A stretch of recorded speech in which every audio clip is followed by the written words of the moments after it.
Tinfoil hat. Oh, what are you guys even talking about? Global controls will have to be imposed, and a world governing body will be created to enforce them. Welcome to Tinfoil Hat. We go deep, homeboy. Aaron, open your mind. Drink from the fountain of knowledge. There's lizard people everywhere. That's some interdimensional shit. Wake up, Aaron. This is only the beginning. Dude, you just blew my mind. Are you ready to get your mind blown? And welcome to Tinfoil Hat, live from the Wise Wolf Gold and Silver adjacent studios. Just go to samtripoli.gold. Use the promo code TINFOIL and you too can get in on the Price Mails game for as little as $50 a month. Very excited for today's episode. Charlie was just on, but we're like, we got to get him back. He's got to get back in the studio because he's got some good info, put out a new episode that the kids are all talking about. So very excited to have him on. Please welcome back Charlie Robinson. How are you, buddy? Oh, I'm good, man. And we were just doing this the first week of September, but things have changed. I mean, there's been always change. It's always change, yeah. And I can handle a little bit of change. It's no big deal. But these guys have a big plan for us, and I think we started to see some of it this summer. Kind of knew that we would kick off with like Summer of Love 2, Electric Boogaloo. Yeah. And we got the Ice Riots and things like that. And then it turned into No Kings, and it turned into No Kings 2. And everyone was going, all right, well, this feels very, I don't know. For a bunch of leftists, you sure are organized, which is something you never are. 100%. Whenever you see these trans, like, whenever I see on YouTube somebody highlighting some ridiculous trans video, their rooms are so messy.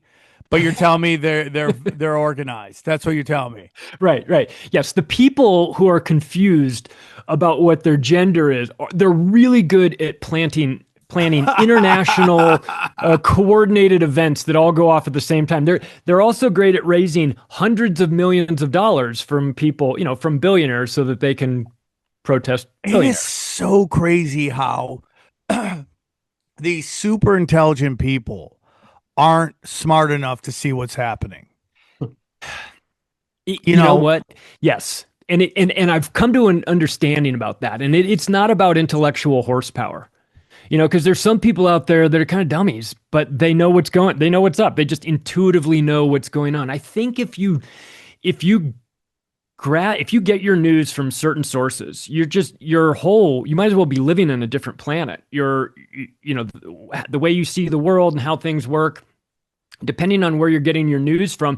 That's why you can take smart people who are busy and have 5 minutes in the morning, 5 minutes in the evening to consume their news. And they just they hear it and they go, yep, sounds good to me. I don't have time to analyze this. So maybe if the busy smart people had time to really dig into this, they would understand how crazy and obviously. And it's not only that they don't want to dig into it, they absolutely despise you for introducing new data to them that forces them to maybe have to think about maybe they've been lied to. The real problem is that most of us are trusting people and we're trusting liars. And so, I said this before, but I'm so old, I listen to morning talk radio, sports radio. Oh, yeah, and there's nothing that drives Colin Cowherd and his sidekick, Jay, crazier than a conspiracy. And they always rail against the conspiracy, and then the conspiracy turns out to be true, and then you never hear them ever address it because they hate it. They hate that they have to have they have to spend some of their brain power on trying to understand what's really going on. They'd rather just be spoon-fed stupid, okay? And move on with themselves. And it's like, this is all these people. I mean, intelligent versus smarts is something I've been talking a lot about forever. It's like you can be really intelligent and then not have a clue how the world works. It's called Hollywood, but there's some really smart guys out there that probably can't read at a very high level, but they have a lot of street wisdom. And they could tell you exactly what's going on, how people are going to act and all that stuff. And that's a real problem right now. Well, some survey just came out that most people are for socialism. And now I understand when you see a guy asking for $1 trillion pay package and you're struggling to pay your bills, how you think the system isn't working. And that part of the system isn't. Crony capitalism isn't capitalism. But they just have no clue of history. They've been lied to about everything, and they just run first. America's biggest problem, or one of its biggest problem, is that they're very arrogant about their ignorance. Oh yeah. They're so proud to be stupidity. wrong. You Oh. know, it's so crazy, dude. That's one of the social media things that you see. It's like, not only are you content to just be dumb, but now you have to be loud about it too. Great. Fantastic. So I think that when it comes to, sort of like taking a look at what's going on in America, I think there's a temptation to say, well, the problem is that all these people are so defiant out there. And I would say that really the problem that we have in America is the opposite. I think we have a problem with compliance. We have too many people doing exactly what they're told, simply because they're told to do it by people in positions of authority, like the TV or their doctor, or a politician that they seem to respect, or somebody that's in a position of power that they. It's like they turn their brain off and they go, well, if that person's telling me to do it, I should do it. And what I'm saying is that it's okay to be a bit disrespectful. If somebody tells you to do something, you don't have to do it simply because they're the ones telling you. And if Americans were a little bit, it's funny, we push back on the dumbest shit, but on the things that you should stand up against, where is everybody? There's crickets, So I think that actually America in particular, but really the world in general, would be better off if people were a little bit more defiant. That people said, no, I'm not doing this just because you told me to, or just because the CDC schedule says I have to do X, Y, and Z on this. No, I'm not doing that. I'm not. Explain to me why I should do it. And once you ask people to explain why you should act against your own self-interest, they can't. So again, I think a lot of people need to wake up to this. Yeah. I mean, the greatest example of that is the gay community. I mean, for a bunch of people that have positioned themselves as outsiders, tired of living in the fringe, alternative lifestyles, all that stuff, nobody conforms more than the gay community. They all the vaccine. I mean, the minute they're told there's a virus out there, they run and get the vaccine. They don't even ask what's in it. They follow all the political correctness rules. I mean, they just hook, line, and sinker. There's nothing that they do. And even the cultural Marxism, in which they're told, hey, man, kids, they fully run. Now, again, that's not all gay people. And there are gay people waking up all the time to like, what is this crazy stuff going on? But so much of it, like, it's like I always joke in my act, not always, but I have a joke in my act about how, like, when AIDS is going around, the gay bars in West Hollywood didn't shut down at all. But when COVID came out, it was a complete and utter shutdown. And it's just because they're told to do it. And they literally can't conform quick enough. They're still wearing masks, still doing all that. And it's a great example for people that pride themselves on being quote unquote alternative. They're very much conformist. It's the craziest shit I've ever seen. Remember the anti-vax movement? The anti-vax movement came out of the left, especially in the 90s. It was all these leftist moms who saw, that their kids weren't, things were changing with their children. And now it's just completely flipped because of women too, dude. I mean, like, I get a lot of shit, but I mean, this problem with the connection between, vaccines, because we're going to put this on YouTube. I'll edit it out. Okay, vaccines and autism. One of the biggest perpetrators of this are moms. Oh yeah, and it's really crazy how this narrative overrides their basic drive of protect your child at all costs. It's crazy to me. We saw it with the Tylenol thing. I never saw. They weren't even they didn't even have a headache, and they wanted to prove a point by taking it when it literally was Tylenol is the one who also tells you not to take it. Yeah, it's so crazy, dude. It's so crazy. There's part of me that just, when you see people doing things like this, I kind of want to continue. Keep going, dummy. You want to do that? You're going to own the conservatives by taking Tylenol while you're pregnant? Oh, that'll show them. I mean, this is idiotic thinking, but I'm not surprised. This is, a lot of people have outsourced their critical thinking to authority, to the pharmaceutical companies, to their doctors, and I think in the aftermath of COVID, we're looking at that now. I mean, we knew it going in. There's a problem. We know that the pharmaceutical industry is really broken and dangerous, and that they're going to lie to you and scare you into getting this unproven vaccine when it comes out. And that's what happened. And we're now, with a couple of years of retrospect, looking back on that, you see that there are some people starting to ask questions, but then there's another segment that will never. They have to double down. They simply cannot accept the fact that maybe they'd been lied to about this. And because if this is a lie, and it is, then what else is a lie? And they're unprepared to go down that path and do that. So instead, they've decided vaccines are the way, like it's the truth. That's the only thing. I'm not going to look at anything. I'm going to go full Colin Cowherd and not even examine the alternative belief system, right? We're just going to buy into it, because as soon as you allow yourself to question, well, maybe I shouldn't have done this, then what do? You go, what's done is done, right? I've already injected myself with this, and you have some psychological hurdles that you have to jump through. And I think that's too much for people. I think a lot of people are just like, what's done is done. I can't undo it. Why dwell on it? Moving forward, let's just pretend, extend and pretend. Like, let's just pretend like everything's going to be fine. But I mean, the wheels are falling. The unvaccinated aren't dying. That's so I brought this up to my mom. I brought this up to my mom. I was like, hey, Mom, if I have a kid, what do you think about vaccines? She hit me with well, you already got them. As in, unless she should just be like, dude, I should have never gave them to you. Right. Yeah. No, she's like, well, but what was your mother's? I mean, I don't know how much your mom's on the internet, but let's say your mother's algorithm, even if it's just the news, she's with us. She won't take the jab. She tells me not to take the jab. She's anti-vax now. But when it comes back to my kid and admitting that she was wrong, she won't. She's like, well, yeah. It's this whole what you're saying. She won't admit I was like, Mom, I should have never got him. Like, well, I was like, would you go back in time and give them to me? She's like, yeah. I was like, how? When I just explained to you that this is all an experiment, you don't need them, and it's just.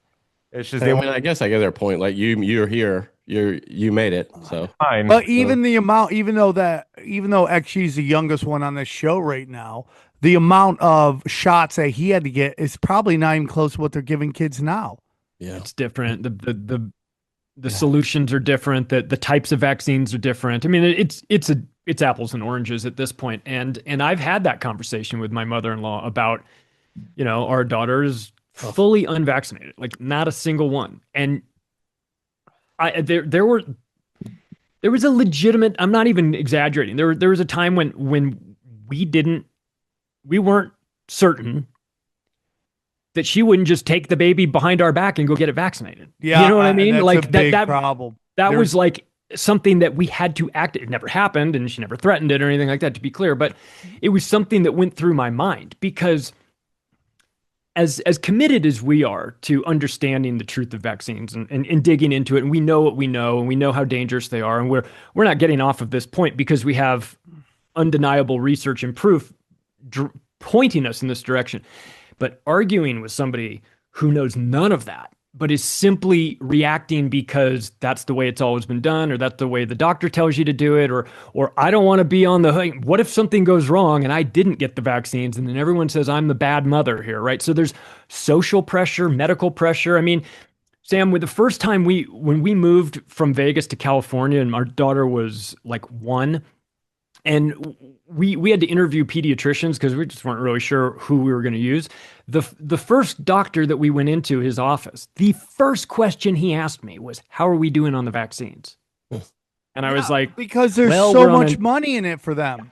Yeah. And when I said we're on a delayed schedule, his response to me is, what, do you not trust the government? And I go, yeah. I started laughing, and I go, well, no, I don't. And he, on his clipboard, he says, well, now I know what I'm working with here.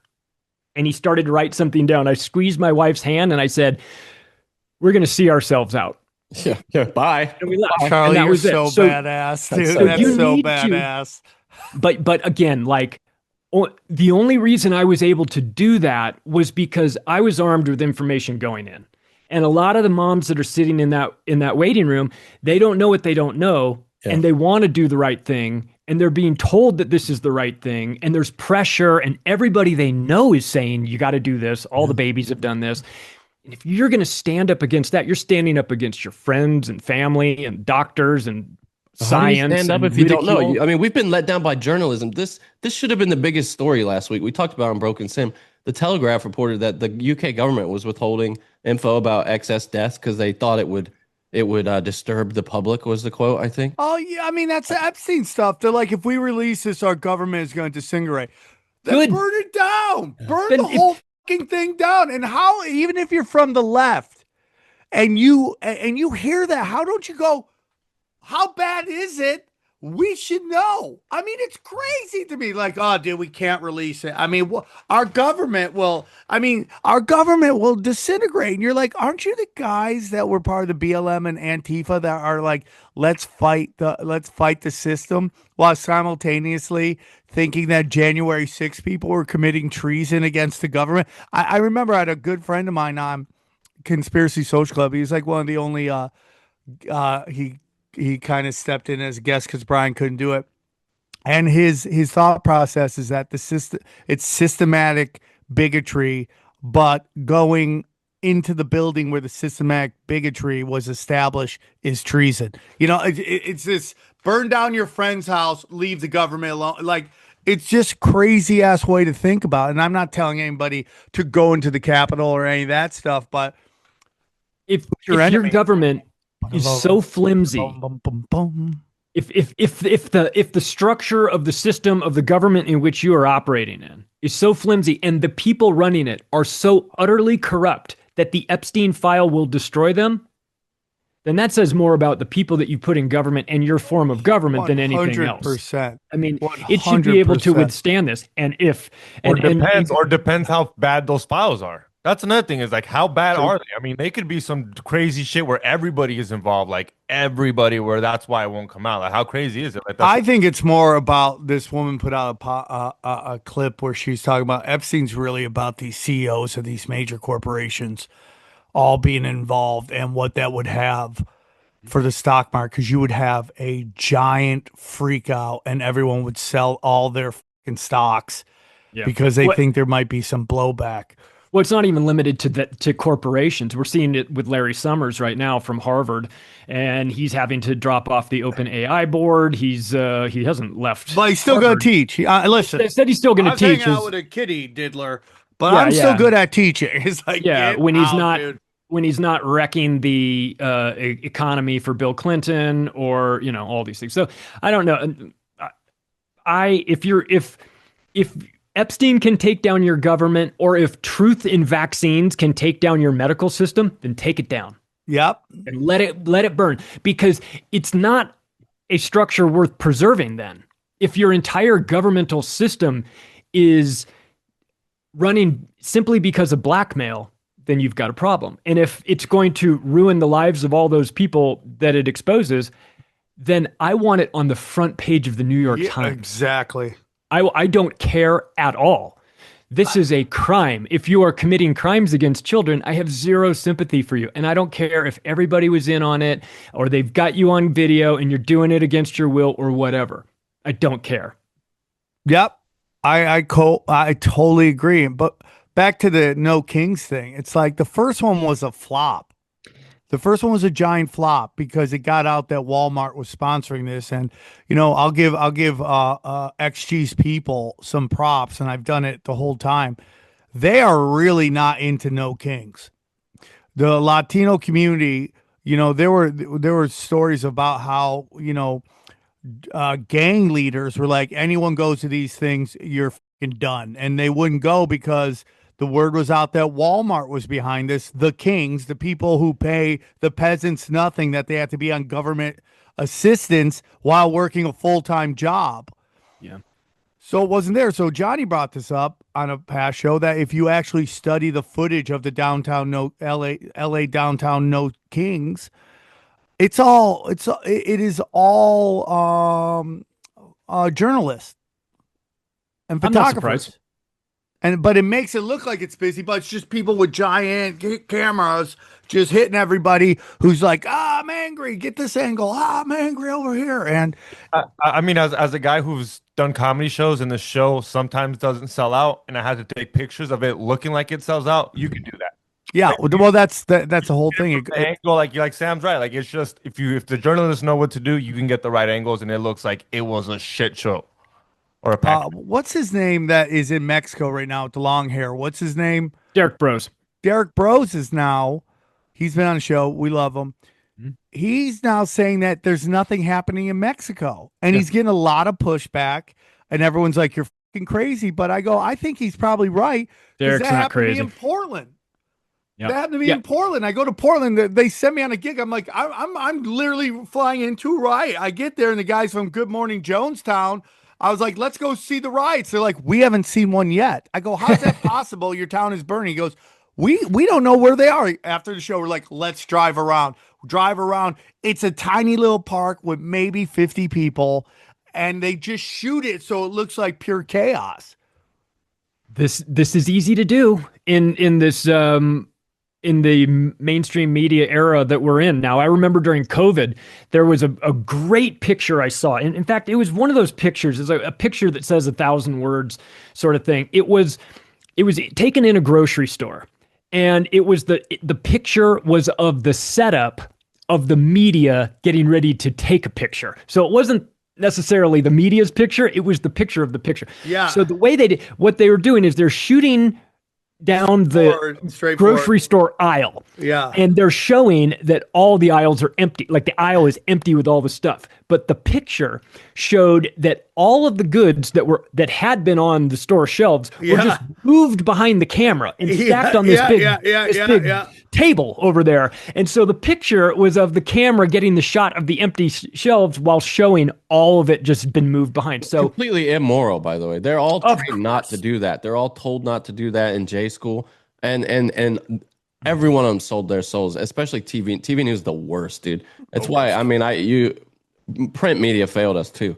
But there are some people in print media I've seen like really are true believers, and a lot of them now are leading, like Matt Taibbi, for instance, are leading kind of the alt media, which is actually doing investigative journalism now. But dude, Matt Taibbi had a weird moment with that Barry Weiss where he was defending her. Yeah, they're friends. I think they're friends. I think. Okay, I'll give him. I'll be okay with that. I just want to get in Matt Taibbi's fantasy football league because I hear it's a real like.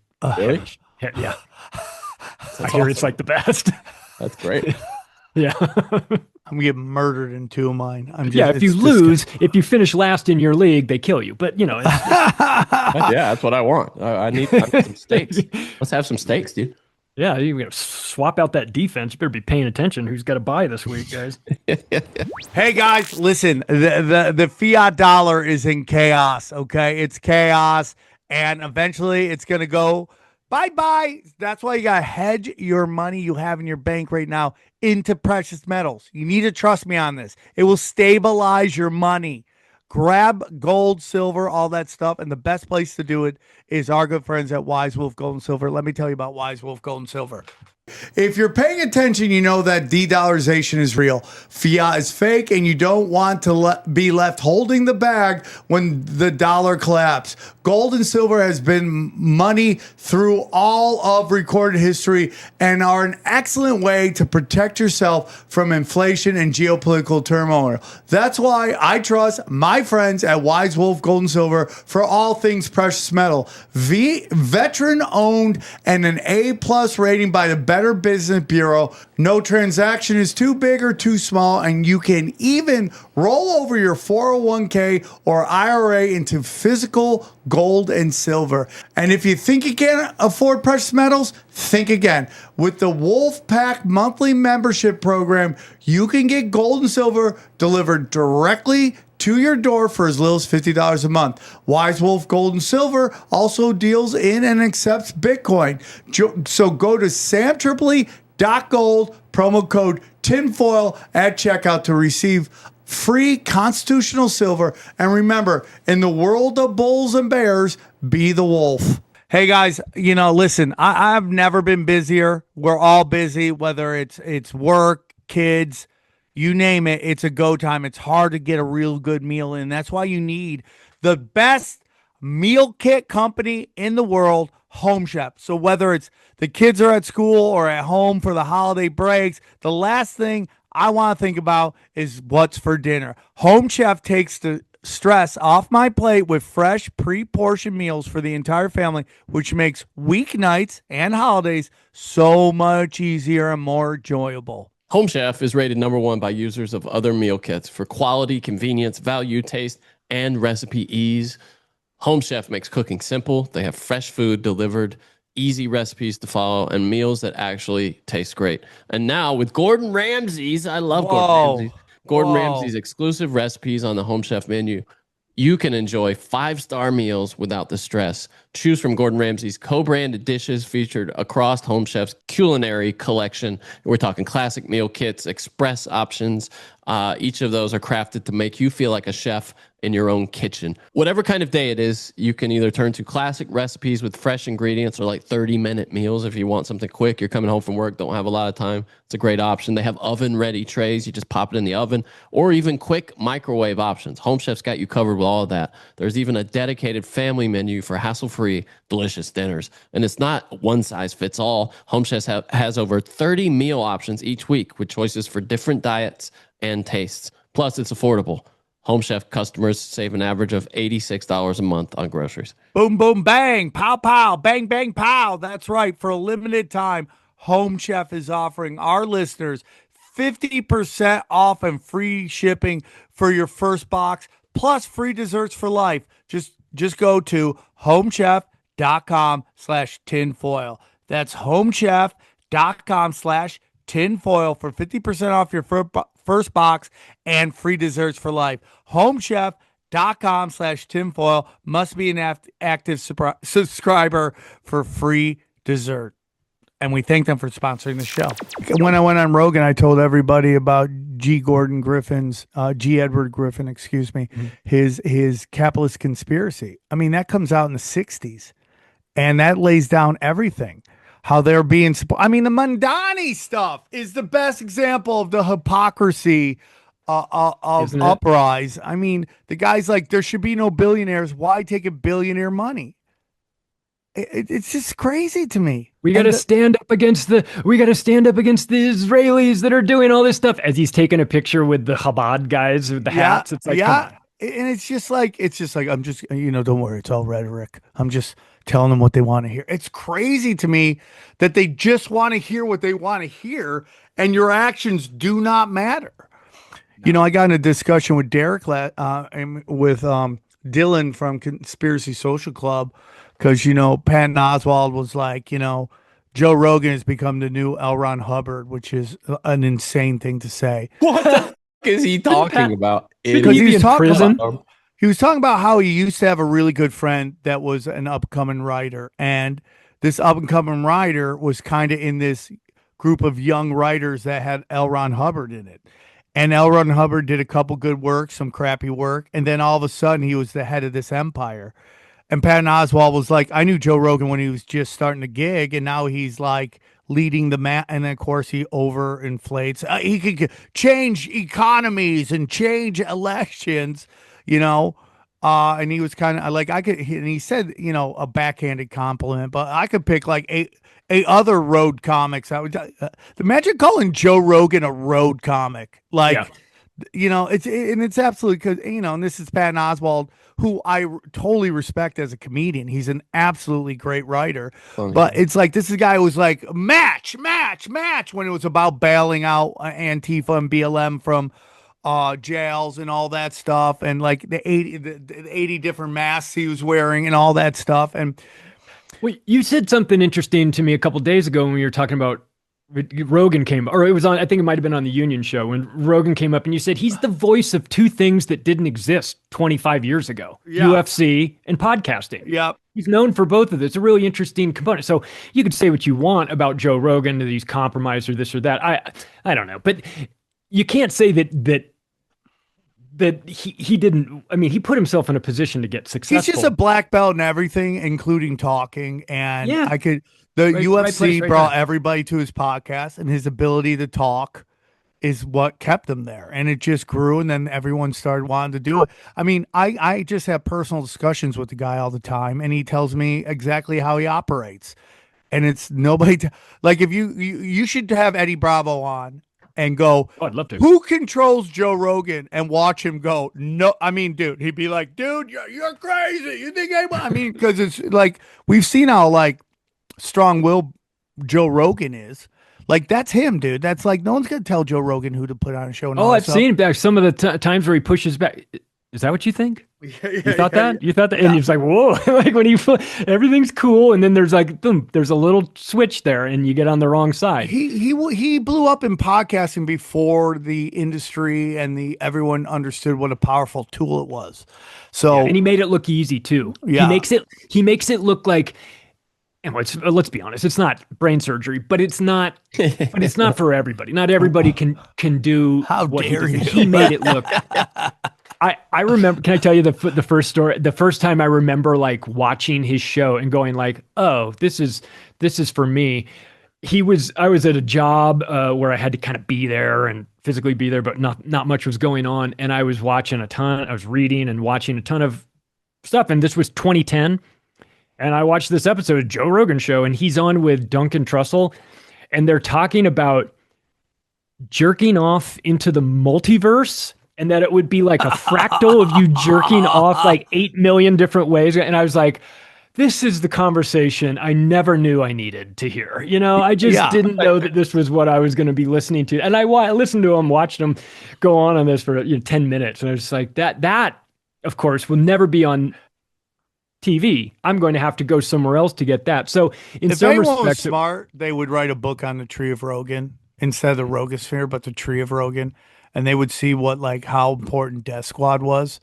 And it's just like it was the first time this group of people. I'm not saying they're the first edgy comedians or anything, but it was like the first time a guy on Rogan's side just had a army of just shit talking comics who were creating content for them and not for the industry, and it changed everything. And then the tree goes off into Gas Digital and all these other kind of like podcasts that are popping that are just really authentic. And I know for a fact that someone has, with real backing, tried to get a movie made about that, the Tree of Rogan, and documentary? He doesn't want it. Yeah, he does. He killed. it'll be done at some point. I mean, if they're gonna do Eddie Murphy sitting in his fucking drug cartel house talking about his life, they'll do one on that. But I think right now he probably thinks it's too hot. That's what and he he's said. getting too much.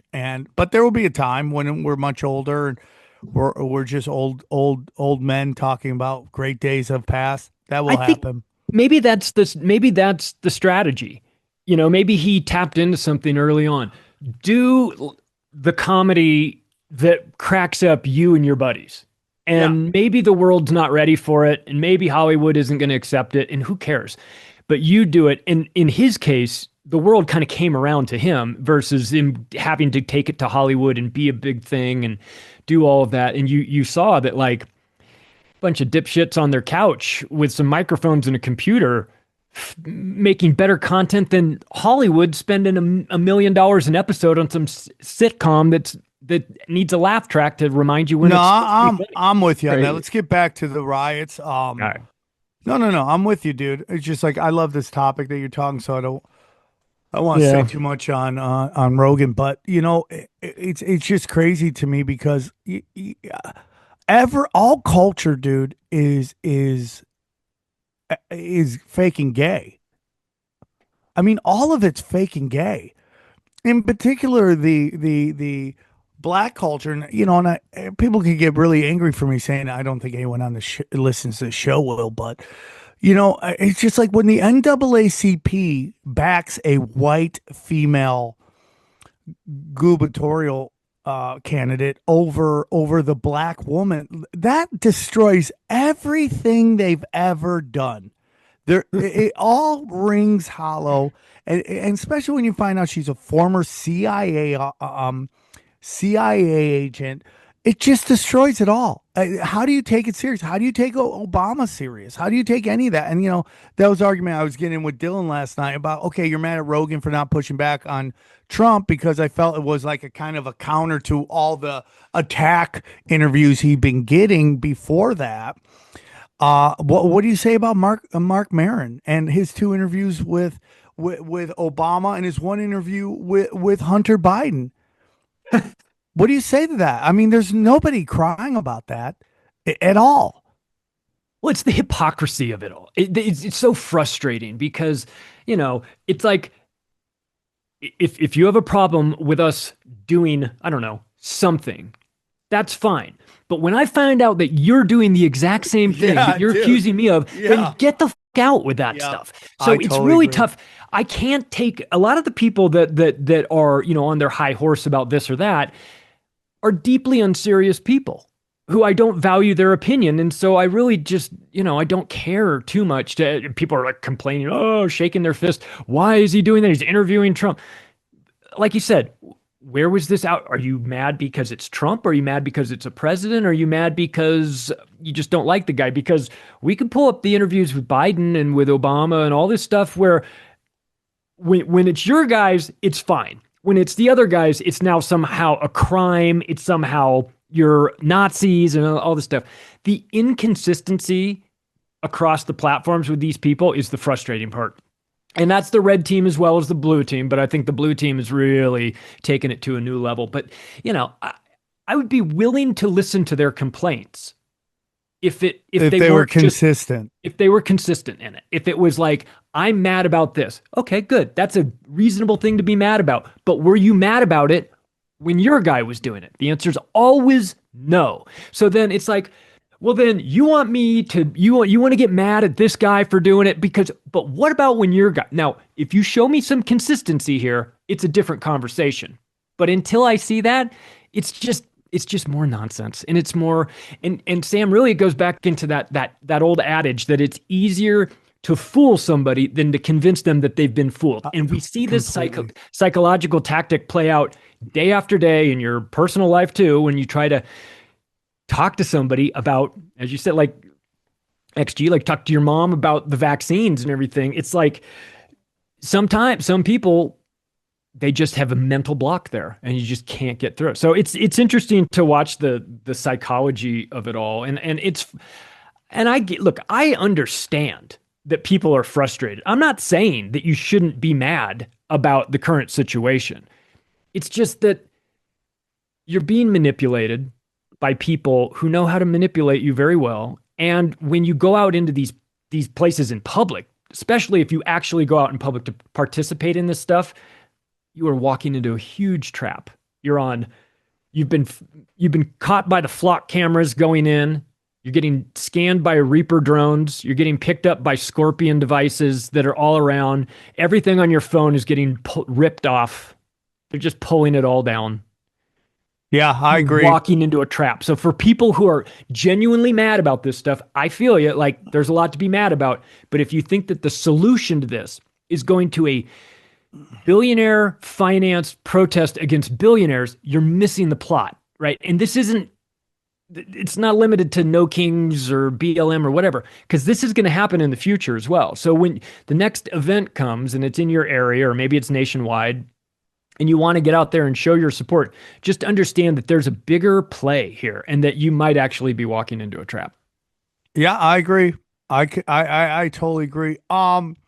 We just had this, I want to stay on to this kind of like brainwashing and this kind of astroturf cultural movements. I mean, the Mandani thing we talked about 2 seconds ago, but when they break down like age groups, like 18 to 29, I think it was, of progressive females voted for 80% voted for Mandani. And it's just crazy to me. The Muslim thing doesn't bother me. We got this stuff going on in Dearborn. There's some stuff with the guy who started it. There's a lot of beliefs that he's not even Christian. And again, this is like astroturfing culture wars. You're going to show up to a predominantly Muslim city and then walk around talking about shish kebabbing Qurans and carrying the Bible, and you're wondering why you're getting attacked, and which again is I got in a little, and I wish I hadn't gotten so emotional with pasta, but with the amount of what's going on against Christians, but here we are again, here, which seems to be an artificial movement to cause chaos in Dearborn. And just, so the reason I'm going into that is like, I don't really have a problem with Muslims. I think, to Pasta's point, that there's been a giant genocide against them. I would like to go even deeper into the role of like Wahhabism that's being funded by the Saudis, who are most likely crypto at that point. And, completely, and even when we get into like right, I mean, we're really talking Bank of England here, in my humble opinion, which is even higher. And then if you talk to Mel K, she would say it's a Bank of International Settlements. Who's the leader? I don't know on that, but they're funding all this stuff. And, so it's not really the Muslim problem I have, because I think they have been exploited and killed and annihilated. But it's his socialist views, which he's already walking back on after getting elected. He's also like, yeah, I can't be free. It's not necessarily going to be free. We're gonna have to. What? The one he's backing out of already. How he's going to give away free busing and stuff like that. And so he just says, well, it's like guys trying to get laid, right? It's like, we're going to say whatever we got to say, whatever you want to hear to let us hit it. Yeah. And then afterwards, we'll deal with the consequences after that, and then that's why women go crazy, because they're like, guys are jerks. You're like, you're totally right. You're 100% right. It's all free buses until it isn't. Yeah, it's all free buses until it isn't, but the amount of women who and it's called suicidal empathy, vote against their own best interests. If a man says, we want to get rid of law enforcement, we just had a guest on says that he would rather have no law enforcement than law enforcement because, he'd like the right to defend himself. And I understand where that comes from, but that gets a little dicey to me in bigger cities. And Johnny, if you want to jump in on that, you can, but it's a little, I think it gets way more dicey in a big city than it does in a small country city. There's less variables. But for women to vote like that, and I did that joke at Skankfest, it got really quiet. And I'm like, you see a woman getting assaulted, you got to ask her who she voted for before you help her, because like, did you ask for this? And if I'm on Donnie, I'm like, oh man, enjoy that. I'll see you later. I got to go home to my kids. I'm not going to lay my life on the line because you got what you voted for. Can I say something? Because you were making a joke out of this, and I have to tell you how crazy it's gotten.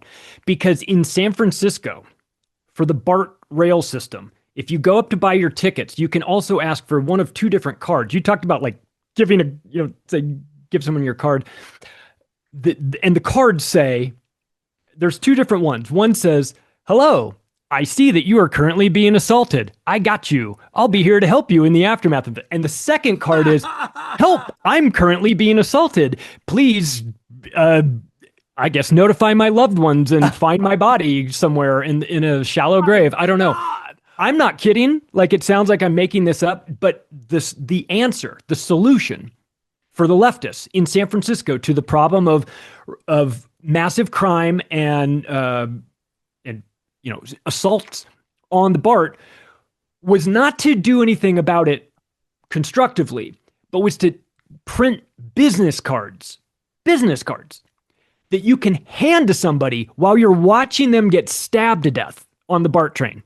This is the solution. So some of this stuff is magical thinking, with the socialists and everything. And they come into this and they say, we're going to, everybody, when they're running for election, is giving stuff away. I'm giving this, I'm giving that. So that I'm not even so concerned with.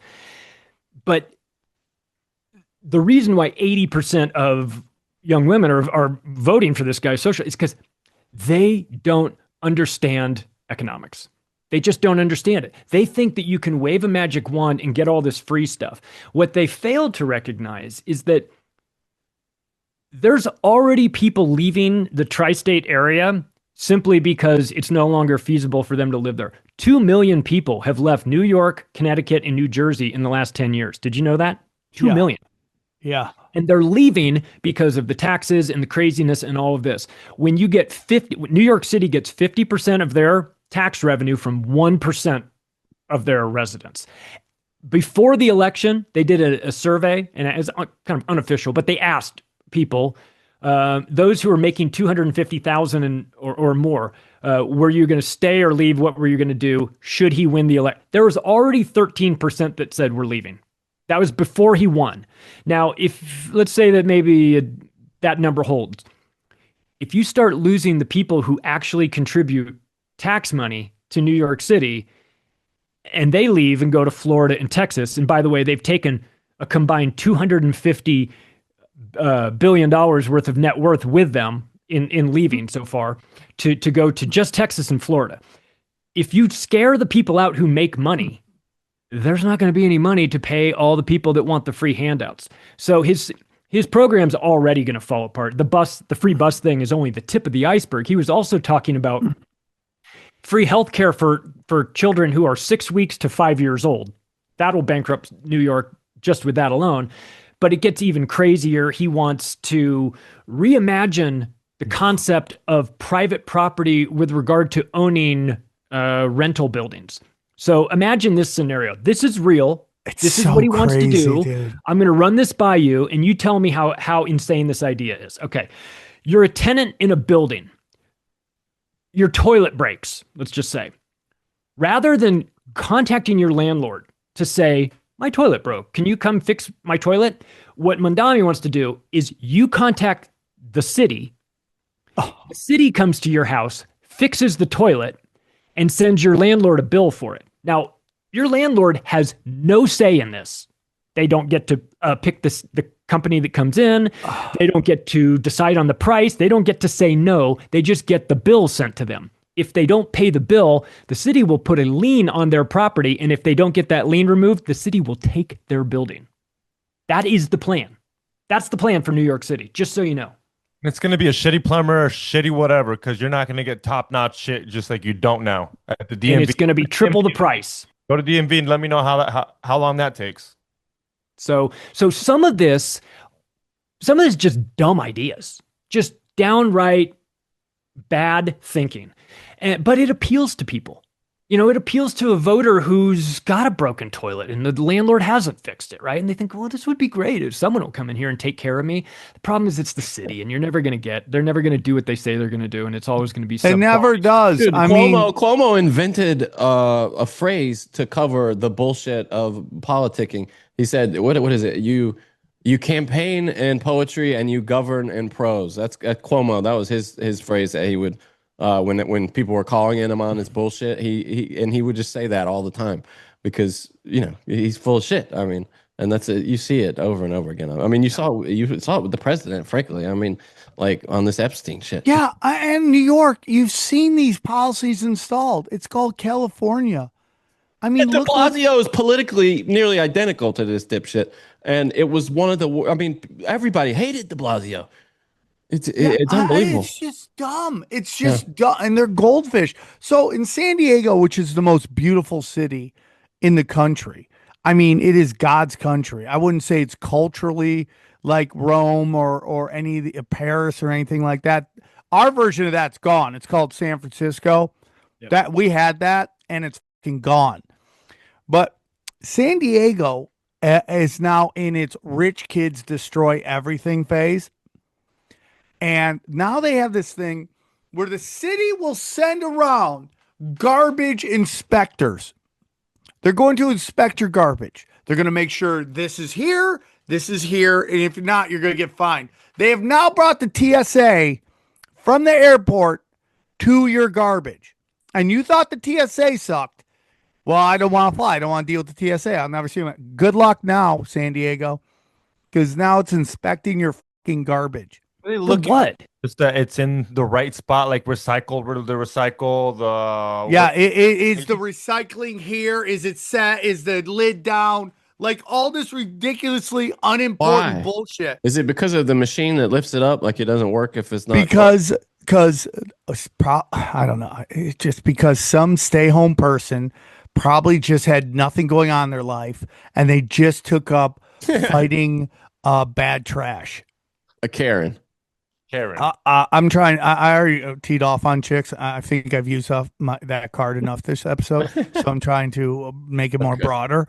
But that's it, dude. And now you have the TSA at your house, and with this digital ID coming, guys, and the people on this show know it, so we're almost yelling into an echo chamber at this point. But you are now asking for the TSA to be every part of your life. Yeah, don't do that.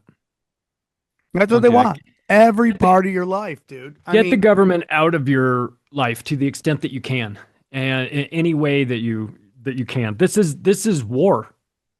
You know, they hate your guts and want you dead. I think everybody needs to want you dead. To know that. That should be your starting position when dealing with the government. Because when you know that, when you truly know that, you come into it differently. Hey guys, real quick, I want to tell you about one of my favorite sponsors. That's right, Mint Mobile. Listen, let's face it, most of my holiday gifts end up in a drawer or back in the back of my closet or accidentally left at my cousin's house. Not this one. Mint Mobile is offering unlimited premium wireless for $15 a month. That's their best deal of the year, aka the only holiday gift I actually use every single day. Mint Mobile's best deal of the year is happening right now. Get 3, 6, or 12-month unlimited plans for $15 a month. All Mint plans come with high-speed data and unlimited talk and text on the nation's largest 5G network. And you can bring your current phone and number over to Mint. No contracts and no nonsense. I use this, and you should use it too. This is Mint Mobile. It's got the best service nationwide. I go snowboarding, I go surfing, I go poker everywhere. It's the best service worldwide, nationwide. That's it. That's simple. Wow, that's exciting, XG. So listen, guys, don't get them socks. Get them premium wireless for $15 a month. Shop Mint unlimited plans at mintmobile.com/tinfoil. That's mintmobile.com/tinfoil. Limited time offer, upfront payment of $45 for 3 months, $90 for 6 months, or $180 for 12-month plan required, $15 a month equivalent, taxes and fees extra. Initial plan term only. Greater than 35 gigabytes may slow when network is busy. Capable device required. Availability, speed, and coverage vary. See mintmobile.com. All right, guys, real quick, let's get to it. You want to see me live? I'm going to be in Vegas tonight, Minneapolis after that, New Year's Eve in Morris Plains at the Dojo of Comedy with a killer lineup of some of your favorite people. And then Word War Debate, the big show, January 10th in Atlantic City. Trust me, you want to go to Atlantic City on the off season. It's the best. Nobody's there. Walk right into restaurants. It's the best. This is going to be the best weekend, best Saturday night ever. And then again, look out for the 100th episode. We're going to do a special show. We did for the 500. We're going to do it for the 1,000th. And then, guys, if you get a chance, you want to watch this on YouTube, go to youtube.com/official or Tinfoil Hat Official. Yep, Tinfoil Hat Official, baby. Tinfoil Hat Official, and enjoy it. And again, you can enjoy the show anywhere you want. Let's get back to it. Tell you what, man, every time I go through TSA, I'm like cranked up and ready to go. And to be fair, when I go through, I don't know if they put them through sensitivity training. I'm ready for a fight every time I go. I'm actually kind of wanting a bit of a fight. And I haven't gotten one. They've been so nice to me since I blew them up in my octopus book. I did a chapter called Black and Blue and Dumb All Over because they have the black and blue uniforms. And I mentioned how they put them through a psychological test and they only take the stupidest people and hire them. And since then, I don't know, maybe the word got out or maybe it's just all in my head. But I'm always kind of waiting for like repercussions from them, and they're very nice to me. So I don't know what to make. I was leaving Skankfest and going through New Orleans airport, and I was going through, I'm a pre-check guy, and I just was about to enter the thing, and I was just making sure nothing was in my pockets, and the chick screamed at me, "Don't be putting your hands in your pocket while you walk on through." And I had to laugh because it was so ridiculously stupid. What? It was so ridiculously stupid, her reaction to me just checking to make sure I didn't have anything in my pockets. I wasn't even through it. I was about to walk through it, which I would have pulled my hands out. Right. But don't be putting your hands in your pocket when you're walking through. Surprisingly nice airport in New Orleans, huh? What time was that flight? That flight was at it was I told the story. I got there way too early for no freaking reason. So it was probably around I'd say 5 in the morning. The reason I say that is because I always figure they always put black TSA chicks early in the morning, like to wake you up or like to get the thing. Dude, listen, you always position black women in a position where you don't want to take shit. That's what they do. You know, if you lose your luggage at the airport, go to the lost luggage. You will deal with a sassy black chick who doesn't care about your luggage. It's like if you have a hot hand at the blackjack table, you know you're about to get an Asian woman dealer. Yeah, 100%, dude. 100%. I remember I was in high school, and for some reason they allowed me to watch my dad gamble, or they thought I was 21, and I was hanging out watching my dad gamble, and just these Asian dealers were lighting him up. So I gave a whole thing on how to play blackjack. In school, I was like, this is how you play blackjack. And I go, if you're in Vegas, do not play cards with Asian dealers. And the teacher was like, listen, I don't know if we could actually say that here. Yeah. Maybe you should watch yourself. You know, but yeah, That's dude, so they come in with that kung fu magic, and you're just in trouble.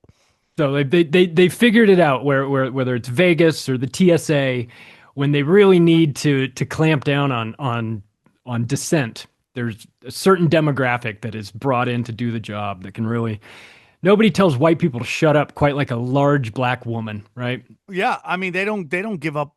No. They are the final level boss of customer service. They do not care. They are the exact opposite of call center Indians, where you can just scream at them and they're just like, "I am sorry, I am so sorry." We want to, and Dana just lights them up, and I'm like, they're human beings. Be nice. So back to Mondani. I hate billionaires taking billionaires' money. The amount of, if we lived in a just society, there would be no Soroses. They would have caused chaos and mischief, and we would have locked them down and just ended their bloodline. There would be no bloodline left. But though we don't live in a just society, we live most likely in a satanic black magic society. Where is it? Supposedly where the fallen angels landed, Mount something, Sinai or something. I forget what mountain that is. They put a NATO base there that has a room and in that room there are 200 seats, and the amount of fallen angels they said fell was 200 seats, 200 fallen angels, and now they have a boardroom for a seat for each fallen angel, dude. Oh, I got something for you, Sam. This will blow your fucking mind. Underneath the Parliament building in the UK in the 90s, they spent a long time excavating and building this thing down there, a hidden room, like some sort of shelter, and it's this facility where all of the high-ranking people go in the event of something, horrible. Want to take a wild guess what they named this room? Pindar. Really? Oh my God! It's named Pindar. Yeah. And if you don't know what Pindar is, or something, it's supposed to be an acronym. Yeah, but they think we're stupid. Pindar is supposedly the 8-foot albino lizard that lives in Antarctica. That is supposedly the top of the food chain of Earth, and they named it after him. It's like, God, they're just so like I said, they hate your guts and want you dead. But first, they want to insult you and rub it in your face and put it out there so that it can use its magic power over you, and you'll just go about your life and never know that any of this stuff is there. And they're mocking us and laughing at us the whole time. And I take it personally, and I get frustrated by this stuff. So it's the reason why I write books and do podcasts and, all this, because it's we've got the worst people in the world in positions of power, and we've got the general public asleep at the wheel. And you just want to grab them and say, like, we're headed off a cliff, man. Might be time to wake up, but I don't know. I've been saying this forever, Charlie. Like, they look at us like we're livestock. They really do think we're livestock. And just like livestock, we will conform to the pen that we are given. If we're given a giant field to roam, we will roam. If we're like pigs and they put us in these small ass pens where we just got to sit there and eat and get fat till we're slaughtered, that's what people will do. They will conform. Like if you said to me, hey, you live in New York City and your landlord hasn't fixed your toilet, how long do you live in that area before you go, I got to get the out of here? Like, this is a horrible existence. It's a horror. Like, I want to get the out of LA. It's a horror. It's not horrible. It's Los Angeles, but it's like, it's not what it used to be. Yeah. I get out of here if I could, but it just sucks. I mean, but that's just the human animal. It will conform to its conditions. And so many of these intelligent people don't seem to care that the pen is getting smaller and smaller and smaller. And they care it's digital now. Yes. It's a great point, Sam, because this is extremely important for people to understand this concept of the future, the 15-minute cities. And I think that if, the first time you hear that, you go, I don't know, maybe not. Or what are they going to do? Put a wall up there? It's not like that. It's not so much that you can't leave your city. It's not so much that you can't go outside of it. Maybe you can. But it's the things that you're used to, the comforts that you're used to, they fade away. They don't work anymore. Maybe your social credit score goes down a little bit. Maybe your money just doesn't work outside of your area. Your area would be, of course, set by where your address is. They just kind of drop a virtual pin and put you in a 15-minute radius, right? It's not that there's troops on every corner keeping you in your city. It's not like that. They just make it so that maybe outside of that, things don't work as well, or you're just not wanted, or maybe you can't travel. You, of all people, have been screaming about this for the last 2 years. They don't want you flying. Yeah. They don't want you moving around. They don't want you traveling. This is the early stages of this. This is convincing everybody. The best way to get everybody to not travel is to convince them that they don't want to travel, right? Yeah. So make it their own decision, not so much that you can't do it. You can do whatever you want, but would you want to? Would you want to go get on a Spirit airline and have to fight somebody in, aisle 5? Because that's what you're going to do. So they show you this dystopian hellscape of like travel, flights, planes crashing, helicopters flying into people fighting everybody on the up. plane. Yep. And you could just go, oh God, I don't want to do any of that, right? So it's not so much that they're going to force you into this, but they'll limit your belief system so that you just don't want to experience that, or you don't want. And now it seems crazy for us, but think about somebody who's born a couple generations into this. I mean, 2/3 of Americans don't even have a passport. Only 3% of Americans ever leave the country during the course of a year. Most people are already on the reservation. They just don't know it. Yeah. So what's the difference if your reservation is the United States of America that you never visit anyway, because you never, or it just shrinks all the way down to your little 15-minute city? I mean, you've got everything that you need in there, all the conveniences. Why would you want to go see the Grand Canyon? You can put on a headset in the metaverse and go see it that way. That'd be way cheaper and easier to do it that way. So I was on Rogan and I told him that's how we opened the last episode. I told him I watched it flying. And so after Skankfest, the powerful Kim Condon was she was leaving. She was on a flight to leave. The flight just takes off for a millisecond, already has something wrong with it. They have to do emergency landing. It was like they were up in the air for maybe a couple minutes. They had to go back down. She's crying. She says, they get her off. They say, hey, you can hang on the plane for an hour or you can get off. She gets off. The next plane has mechanical problems as well. So she just had to do the odds on 2 planes in a row naturally being completely broken are unfounded in flying history. That is purposeful, guys. They don't want you flying. They're trying to scare you. So now you think, am I going to get on a plane and a bunch of Waffle House waitresses are going to start beating the shit out of each other? Is the plane going to go down? Is an engine going to catch on fire? The more and more they do that, the less and less they want you. And so I also was thinking, because I read this article that said that airlines aren't making as much money on flying as they are now on credit cards. So now they basically become flying banks. And you're like, oh, so that's how they keep it afloat. by making them into banks instead of actually, they make their money through transporting us all over the world. And that's how they save it. That's how they make it so the industry doesn't freak out and everyone's going, these planes are bankrupting. Oh, we're just going to allow them to become banks and save face and save profits. It's all part of the plan. I mean, I keep saying it's Agenda 2050. Everyone starts telling me I'm stupid. I remember reading it. I can't find Agenda 2050, but that was it. There was Agenda 21, Agenda 2030, and Agenda 2050. You're not stupid. You're not delusional. That's a real thing that's been out there. Agenda 2030 is a little bit more of a, the 17 Sustainable Development Goals. That's more of a reachable milestone because we're only almost 4 years away from it now. So that's a direction that they want. That's conspiracy fact.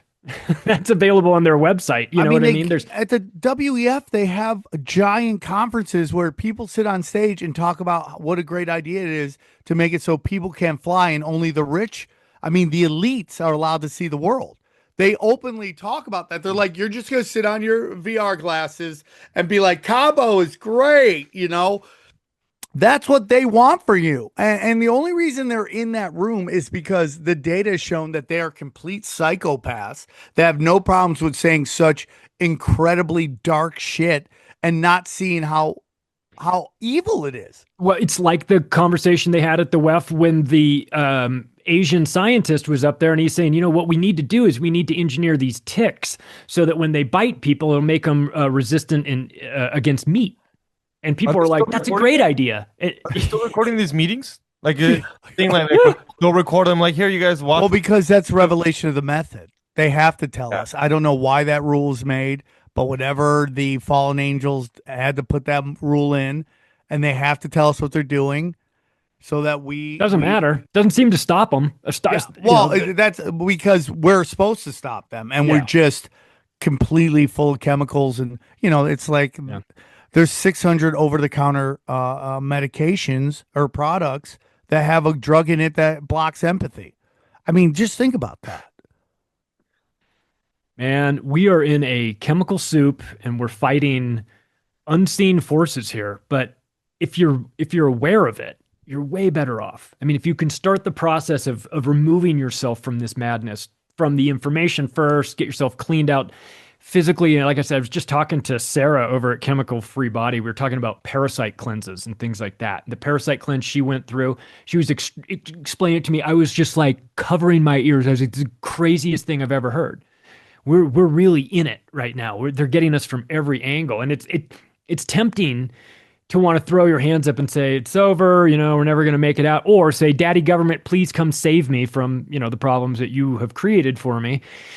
But that's not going to help. We just have to get honest about where we are, what we're up against, and then start making some moves. Start doing things, get yourself healthy, get yourself out of this. I'm at a point now, Sam, where I'm watching this. I have a different perspective on a lot of the insanity. 10 years ago, I would have wanted to be right in the middle of it to see what was happening. And now I have no interest. I want to be as far back as I can to see the whole thing. I have no interest in participating in, I have no interest in trying to initiate change. I don't think that's what you can do. I think you have to be an example to people to teach them how to beat the system. And once we beat the system, then it will adapt to us. And all these marches are astroturfed. All of them are just the people that we are trying to control are controlling us through these marches, through the data of your phone. They know exactly who they can get. Obama phone is so diabolical. So diabolical. Hey, here is your free ticket. Okay. Here's your free, here's your free phone. Man, it's free. You don't have to pay for it. And it's like, when something's free, you're the product. And mice get caught in the mousetrap because they can never figure out why that damn cheese is free. Yep, 100%. So I see you list some foundations We know about Open Society. It was Arabella Advisors. Yeah, so so back to these riots. So Arabella Advisors is the main one. Okay, this is a group you might have noticed a couple months ago. The Gates Foundation came out and made a statement that said that they're distancing themselves from Arabella Advisors. Arabella Advisors just went out of business a couple days ago. They closed it down. They shut it down. Yeah, this week they shut it down. Yeah, and the reason is because the bad publicity. What they're doing is that they've started 7 different groups.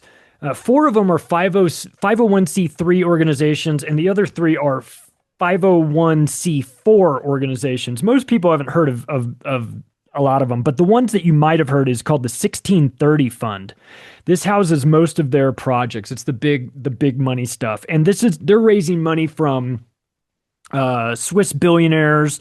They're taking in money from the Gates Foundation, Ford Foundation, Warren Buffett, Rockefeller Foundation had donated $15 million just for this last No Kings 2. Hewlett Foundation, Zuckerberg sent $50 million to them. Kellogg Foundation, Fidelity Charity Gift Fund. And so I started looking into the groups that are the foundations and that are behind this and who they're financing and what they're doing. And, I know these names. These names are all on a different list of mine that I have. Gates Foundation, Ford Foundation, Rockefeller, Hewlett, Zuckerberg, Kellogg. These are all organizations that are deeply involved in depopulation. They have spent billions of dollars on depopulating the earth.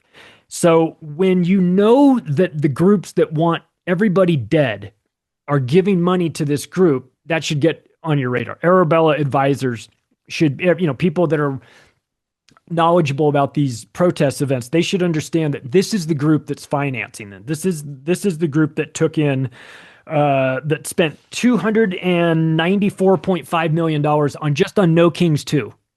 And that was with Arabella putting $79.8 million in. Soros put $72 million in. Ford Foundation, Tides Foundation put $45 million in.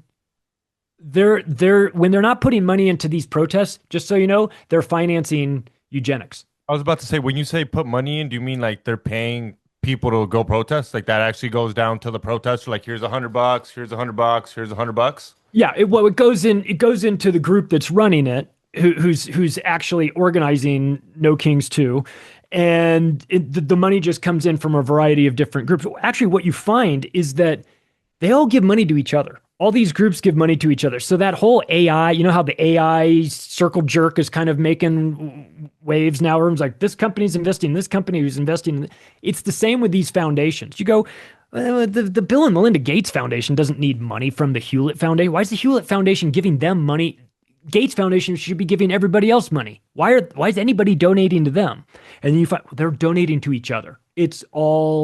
They're all mixed in together. It's a tax write-off scheme. I mean, and they're laundering money, as Sam always says. I truly believe a lot of that's just lining pockets of executives in these nonprofits. Yeah, I mean, I think it's important for people to understand that the revolution doesn't get funded with Walmart money and simultaneously pop up like a Starbucks all over the world. Yeah. Like when you see something that organized, and then you see the leftist dipshits that are participating in it, you go, this is incompatible. Those people couldn't organize brunch. We're supposed to expect that we think that they've done this? No. This is much higher level. And it's a color revolution. Frankly, that's what this is. Ultimately, it's a color 100%. 100%. Black Lives Matter. That was the Black Revolution, and they've done all these in Europe. Kyrgyzstan. No, dude, you go through all of them. J6 was the white colored revolution. BLM was the black. No Kings was the Latino. I mean, they've gone through each one of these, and they just learn how to stir up that group. I mean, the J6 one is nuts. I mean, all we do is win.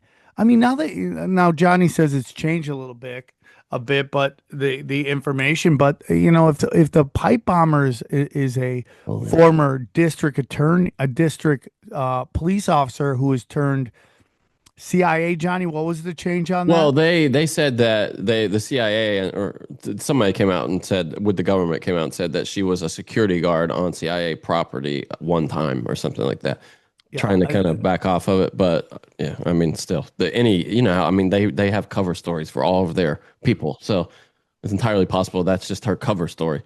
But yeah. I mean, But that was the story.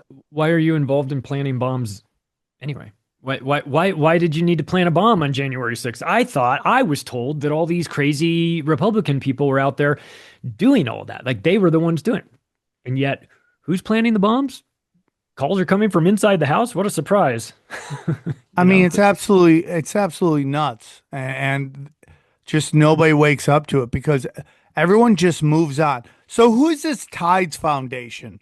Tides Foundation is, they were started in 1976, and it's the type of structure that takes large amounts of money from some of the most dangerous foundations in the world for social engineering and depopulation. They raise money, and then they distribute it out to a variety of places. This Tides Foundation raises money from Ford Foundation, Hewlett Foundation, MacArthur Foundation, Open Society, that's Soros, Rockefeller, and Robert Wood Johnson Foundation. So they take all that in, and then they spend money on groups like the Poynter Institute, Climate Central, and Reporters Without Borders to manage the narrative version of this.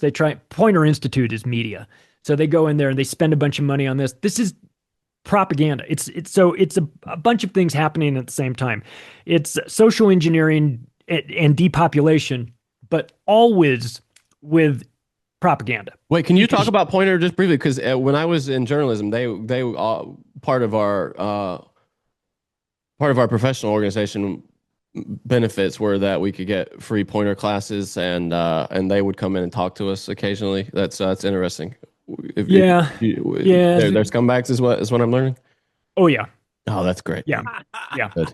Yeah. I would. Yeah. You don't. These institutes that are, I mean, well, they're scumbags for sure. They're taking money from people from organizations that are actively plotting depopulation, trying to murder as many people as possible because for a variety of reasons, maybe they think AI is coming. They just don't want people taking up space on their planet. They want to manage the farm. They're pulling human weeds. However you look at it, they've made a decision and a calculation and then put their money behind it that they're actively trying to thin the herd. So when those groups are doing that, and then they give money to Poynter Institute and they go, now go do your thing with the media, guys. You guys be good and talk about trust in media. It's like, okay, but I'm taking money from people that are literally trying to kill you. So it's so crazy to me. And I think there's this, I've always heard that when there becomes too many billionaires, right, of the cattle, some of the cattle have figured it out and they get into this billionaire level, that the elites like to reset the system to knock everyone back down and make them stupid. And it's just a rigged game, dude. It's just like, that's why they crash an economy. That's why they crash stock markets. That's why they crash everything, is because just the cattle have gotten too rich. And I had somebody explain it to me like this with the cattle situation, that if you've got a herd of cattle and one of them wanders off and leaves the herd, it's not the end of the world, and they're not going to go track that cow down. But if you are somebody who is actively trying to lure the cows away out of the herd, they'll come for you. So that's where we are. We're the people actively trying to lure the cows out of the herd. They're fine with people waking up, like here and there. They understand that that's not going to do much. But when you're a person who starts to have some pull and has an ability to explain to the cows, you need to leave this herd, man. You're in danger in the herd, actually. Then they crack down. So that, I fear, is what's coming for anybody who is extremely effective at leading people away from this system, is that you will, they're fine just with a little bit of attrition. But if you're actively making them lose their herd, they'll put a stop to that if they can. Yeah, that was all the YouTube censorship. That's what I see. Oh yeah, they're making it harder and harder to make money on YouTube. Yeah. Oh, by the way, I'm back on YouTube for any of the tinfoil hat audience. If you're interested, Macroaggressions podcast. Welcome. I make no representations how long that channel is going to be there, but I've got Matt Raymer from Content Safe helping me backfill all the episodes to try and get it in there. And how'd you get it back? Was it just like were you just one of those lucky ones where it showed up? No, I requested it back after everyone started getting theirs back. I was like, mine got banned in 2021, and maybe I should just see what happens. And so I requested it, and it said you'll get an answer in 48 hours. And I didn't get an answer in 48 hours, so I just assumed it wasn't going to happen. So I started making plans to create a new channel, and then 10 days later, I get an email from YouTube out of the blue saying your channel has been restored. I was like, okay. I mean, but again, it's a foundation of quicksand. It's tough to build there, but I'll take whoever I can get. Yeah, that's our new channel. It's just come on over to somewhere else where we can talk about it without. I mean, if you're an old school conspiracy theorist, they still hate you because you created the system in which they have to deal with. These new content creators are coming in talking about things we talk about, getting hundreds of thousands of views. For some reason, they don't care about them. But like the old ones, the ones who are like pushing back against, P-Gate and pushing back against COVID, they haven't forgot. Let's say, my bad, sorry to interrupt you. Let's say the left or the right wins. Is that going to dictate how censorship works? Like, let's say the left wins. Are they going to go back to censoring on YouTube? No, it's always the consumers, dude. And I think YouTube lost so many viewers that they had to freak out, and then things like Rumble showed up. And I think the real one is Twitter.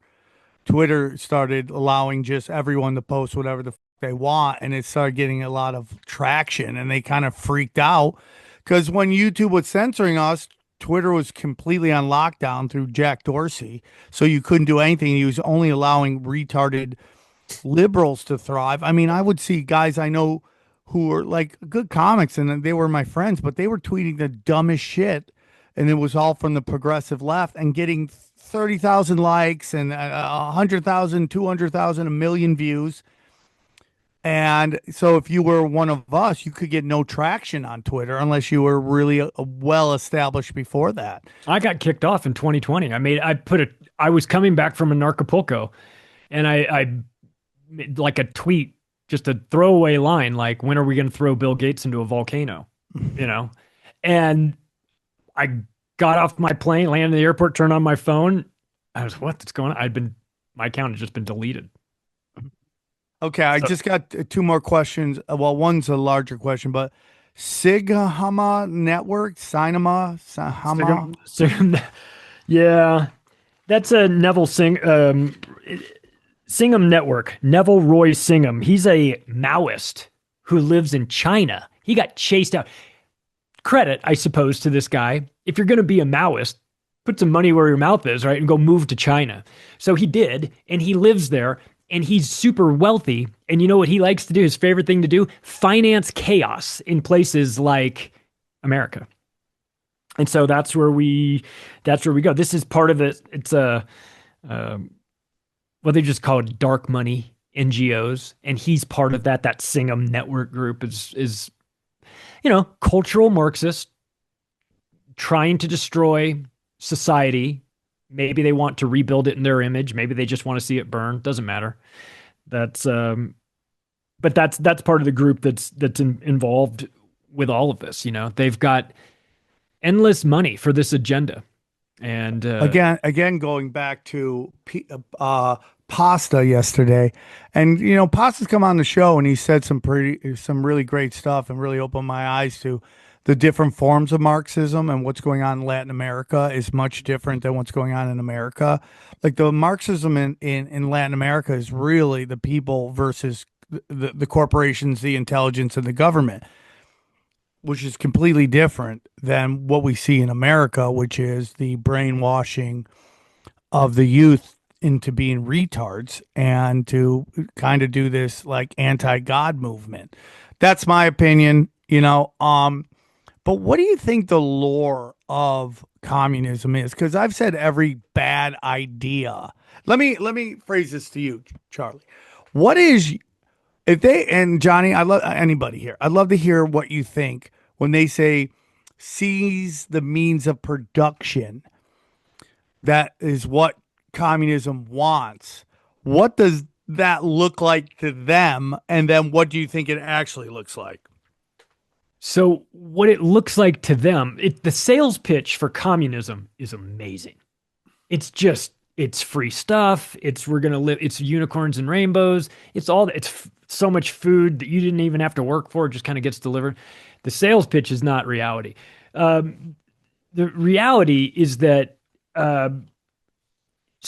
communism is attractive to young people who feel like they've been kind of left out, especially now. I mean, I think every generation feels that way. When you're young and you're looking at the people who've done it, and made money, and you want to be successful, it feels unattainable, right? Baby boomers are garbage, dude. Baby boomers is the most destructive generation. Yeah. As much as we want to give millennials and Gen Z crap, they're kind of dealing with the repercussions of the baby boomer for sure generation. There's a real legitimate reason for this generation to be pissed off. I don't want to deny them that, because there's the system. I mean, the system's always been rigged, but it is so rigged now in terms of how you make it. And it's tough. I can understand somebody who's young looking at the landscape and going, young, what up? That's what I was about to say. What's young? Because a millennial is now almost 35. I'd say I would say, when I say young, I'm gonna say you're mad about it. You're like, dude, chill out. You got some time. But mid 20s and under. Mid 20s and under. You're coming up. You're trying to figure it out. But for the record, 35 now is almost a young adult in the way they act. I mean, they're millennials in their 40s, so that generation is. They don't have a house. None of them rapidly aging. Yeah. It's tough it's funny. You are right though, Charlie, because I remember when I was in like 6th grade, I'd never heard of communism. And I wrote this whole thing. I thought I invented communism, and my teacher was like, this is communism, dude. I just wrote a whole paper. I got really excited, and yeah, it's the people who feels more disenfranchised than a sixth grader. And with hard times, Johnny Woodard. It's totally that. Johnny Hard Times Woodard. About seizing the means of production. I think it's people who feel like they contribute to a system and own nothing. And they want to take that back, that autonomy. Because unless you own something in this society, you have no autonomy. Because it's still firmly rooted in our past, where property ownership was kind of the basis for citizenship. Yeah, I understand the appeal of that. It is foolish. I mean, at its best, it's the Star Trek future, where there's no money, sure, and we all just explore the cosmos together with public works, public money, but or public investment. That works well time if you've got a maximum of 300 people. Yeah, exactly. Yeah, but yeah, at scale, it just fails. Yeah.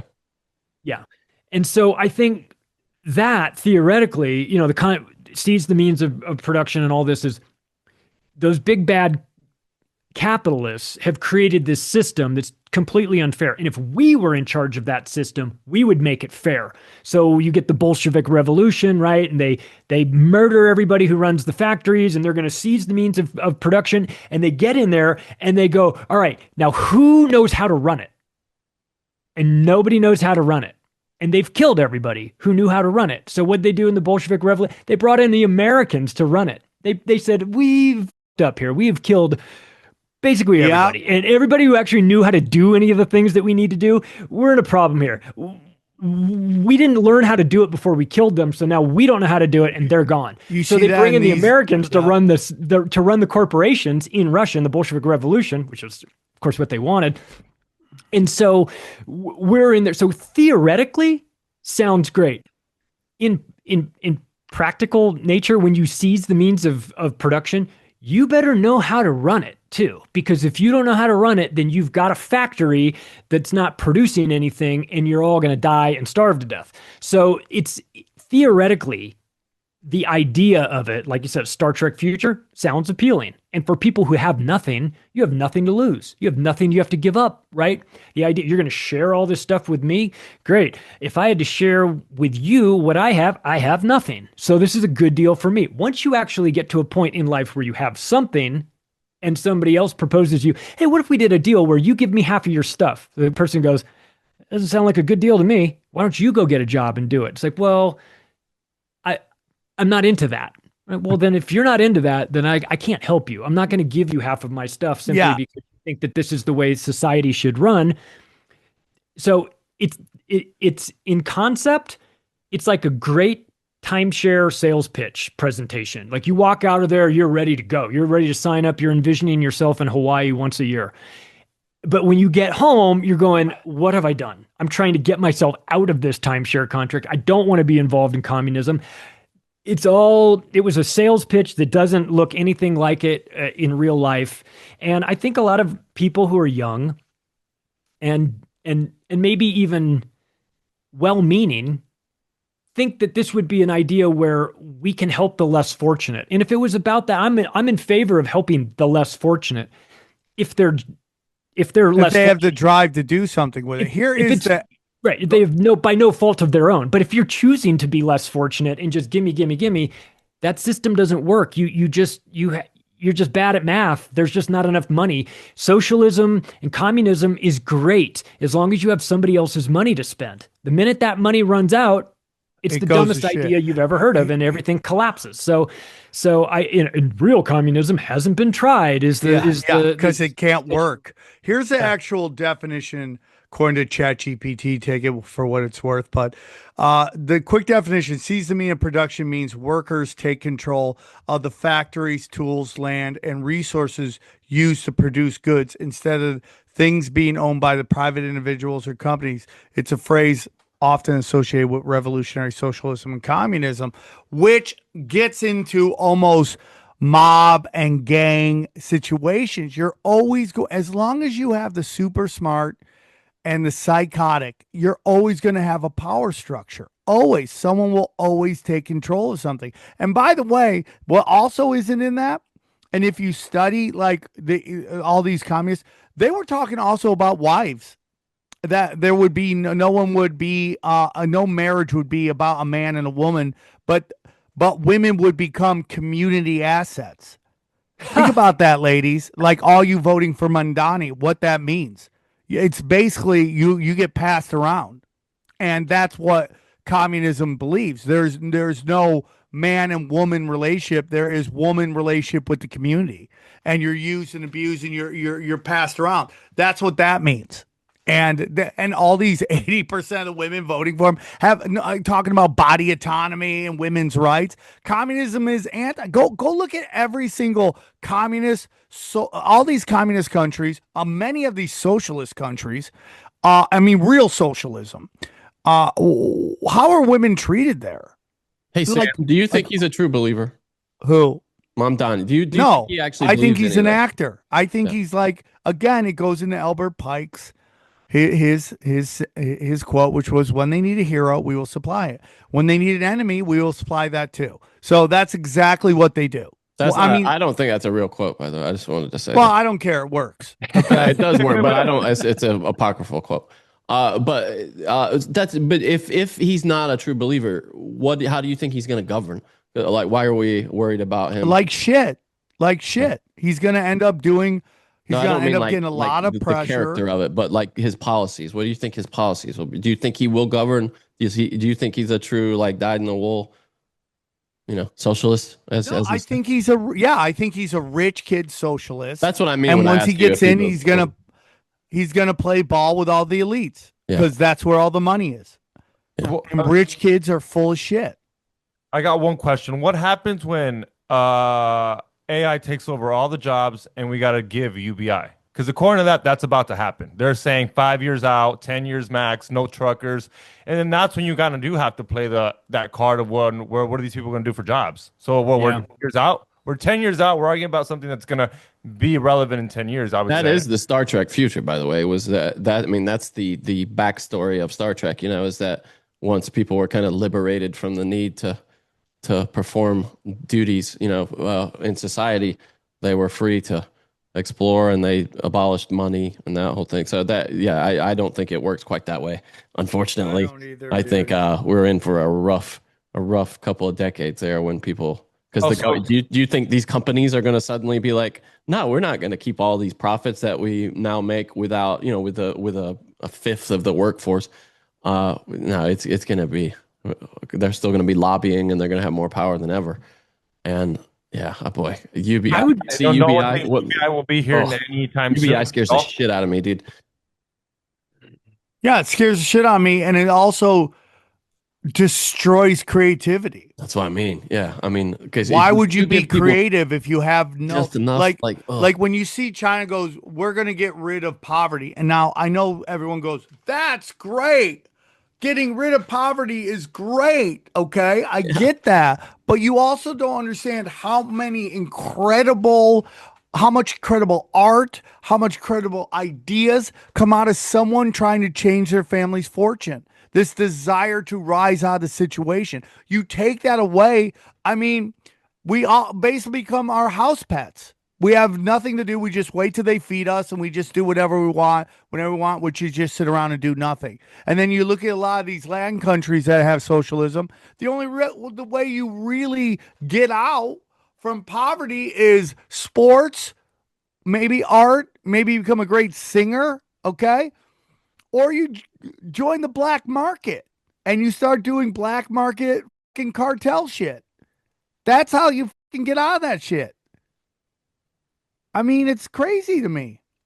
It's just absolutely crazy to me that people don't see that the system is broken because we allow the extremely rich who come in with generational money to manipulate the system so that they thrive, and when they fail, they get bailed out by the government, which is not capitalism. Too big to fail is socialism. Okay. So I just don't understand why so many people have been pulled out of poverty through hard work and ingenuity, that people don't see that. And it's just rich kids who have had such an easy life. They're just fighting shadows in the cave. They're battling windmills because they need purpose in their life. And that's what UBI will strip people of, is purpose. Yeah. For better or for worse, you have a job, you hate your job, but you get up in the morning and go and do it.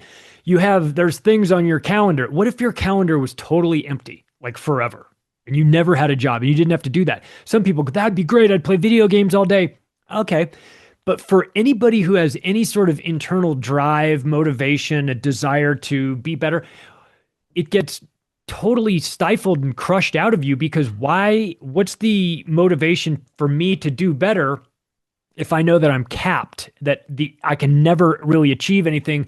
The most I can ever do is get this UBI, but I can never excel. And that I think has prices that it's impossible to quantify. What that does to society when they're just stripped of motivation altogether, I think what it does to the soul, man.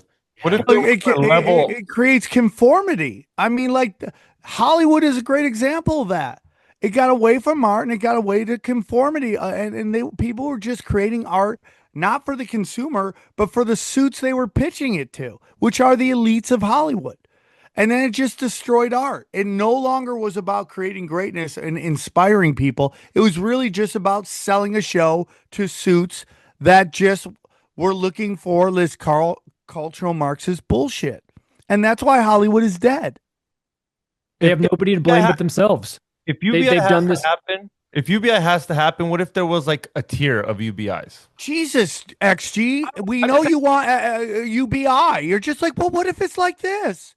I'm just saying, like, what do you mean, like tiers for whom? Like what? Some people get more. Yeah, you get the shittiest one. You don't do any work. You don't participate. You don't do nothing. You just get to live off of like. Yeah, what do you do if you get less money? Like what is your job? You're saying you create art. You create art, even if it's not good. You're doing something. Like, oh, you're a creator. I don't know, just tiers. You have way too much faith in the elites to think that they would be okay with what they do. They would incentivize anybody doing anything. Okay, I don't want to keep you much longer, but I know you mentioned fifth generation warfare. I know we got a little bit into it, but real quick breakdown of what we're talking about here.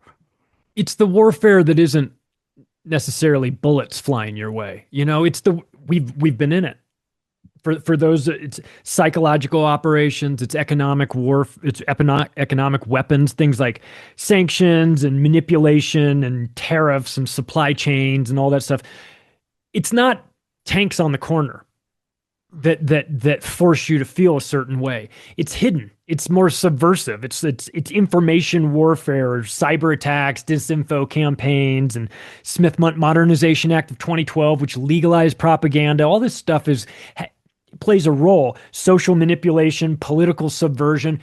So everyone is thinking that World War III is going to be this, hot war, bombs start falling, and then we know CNN makes an announcement, World War III started today. I think a case can be made that it's already started, that the war is against us, and that the battlefield is our minds, and that they have been attacking us for years. I mean, frankly, it started with COVID. It started with 9/11 for our generation. But with COVID, things have happened that's why people are having a hard time making heads or tails out of what's going on. They've been chemically poisoned through vaccines, disconnecting, I think some sort of God particle for a lot of people. I mean, there's, depending on who you ask, post-vaccination people tend to be a little disconnected in some ways. I don't know the ins and outs of it, but there's anecdotal evidence that people who've taken a lot of the shots seem a bit disconnected. It reminds me of what Rudolf Steiner wrote about 100 years ago, talking about a vaccine that removes your soul. That was ultimately what they were looking for, was that a vaccine that could break you apart from your soul. And so this is where we are. This is the new form of warfare, is that it's coming at us. We have weather weapons. It's fifth generation warfare is all the things that you don't think of when you think of actual war, right? You don't think of fire. You don't think of, burning out Maui or Malibu or whatever. But this is components of it. This is famine, biological warfare that way. So it's just, there's a new version of controlling the people. It used to be that you had to do it with, World War I, it was trenches and trench warfare. World War II, a little bit more disconnected from each other, but still on the battlefield. World War III, the battlefield is in your mind, and you're in it. You got conscripted into this army, and you didn't even know it. And you're in a fight, and most people have no clue that any of this is going on. But when you wake up to it, when you realize you're being manipulated, that's the first step towards changing it. You say, okay, they're trying to make me feel a certain way. I get this from time to time on my phone when I'm on X. I'm like, they want me to hate black people. It just keeps showing me white people getting beat up by 10 black people, right? They want me to feel this way. But because I'm aware of it, it has less control on me, because I'm just thinking they're trying to manipulate me. So when you go about your world and understand that the warfare is already started against you, that already, just in knowing that, puts you in a much better situation, because you go, okay, I recognize that this is being done to me. They're trying to manipulate me into feeling a certain way or hating this person or that group of people. And so because I'm aware of that, I'll be more mindful to not fall into those traps. So I think the first step is just recognizing that we have a problem here, and it's only going to get worse. So we'll talk about this later. We don't have to dwell too much on it. And I'm not trying to freak people out, of course, but you've heard the term fifth generation warfare, and maybe we're unsure exactly what it really means, but it's I've got an episode of Macroaggressions that'll be out in a couple of weeks called Louder Than Bombs. And we talk about how that psychological control really works. And I'll tell you what, it's way more effective and a whole lot cheaper than trying to kill everybody, is if you can just infect their minds and remove possibilities. It's the most effective tool that they have right now. So true, dude. So everything is a battle for your mind and soul. Yeah. Everything, dude. And you just see people falling for it. Put your armor on, put your spiritual armor on, however you've got it, whatever that means to you, like whatever your thing is, like gear up, man, because these people, they hate you. They're trying to manipulate you. And so the first step for us, like you can't wake everybody. I mean, if you're listening to this, you're halfway there. Like you're probably already there. You're already, if you're listening to Tinfoil Hat, like we've been for years and years, about this stuff. But for the normies out there, try to reach them if you can. There's somebody in your life that you think will listen to you. But here's an important thing. Don't just sever. I mean, that's the biggest, the ultimate goal of 5th generation warfare, Riot Inc, PsyOps, is to get you to hate your family. Don't do that. I mean, the amount of people stop talking to their family because they're Trumpers or even the other way. It's just like, dude, who cares? Who cares if they agree? It's like they're your family. It's just like, I don't want to talk. That's all I do. I don't want to talk about it. I don't want to talk about it. I don't want to talk about it. And then if they persist, you go, if you want to hear what I have to say, I'll tell you. But I don't want to get in an argument. I don't care. You think one way, I think another way. I don't care. It just doesn't mean anything to me because it really doesn't. It's like if you're not working on yourself on the inside, then you're lost. If you're like, anyone who shows up to these No Kings thing are lost people. And by the way, it is completely the demographic of MSNBC and CNN. That's who keeps showing up to these things. The old white boomers that showed up. There wasn't boomers. By the way, for the irony was that when they held the No Kings protests in countries that actually had kings, they changed the names to No Tyrants. Yes, there we go. And they didn't have the balls to actually call it No Kings in a country where there was a king because they wouldn't allow that stuff. So the whole thing from its inception was nonsensical and hilarious. But if I agree with you, Sam, if there's somebody in your family who you're fighting or arguing with, don't allow that to happen. To the extent that you can, tell them, look, we don't have to agree on everything. It's fine. I'm here if you need me.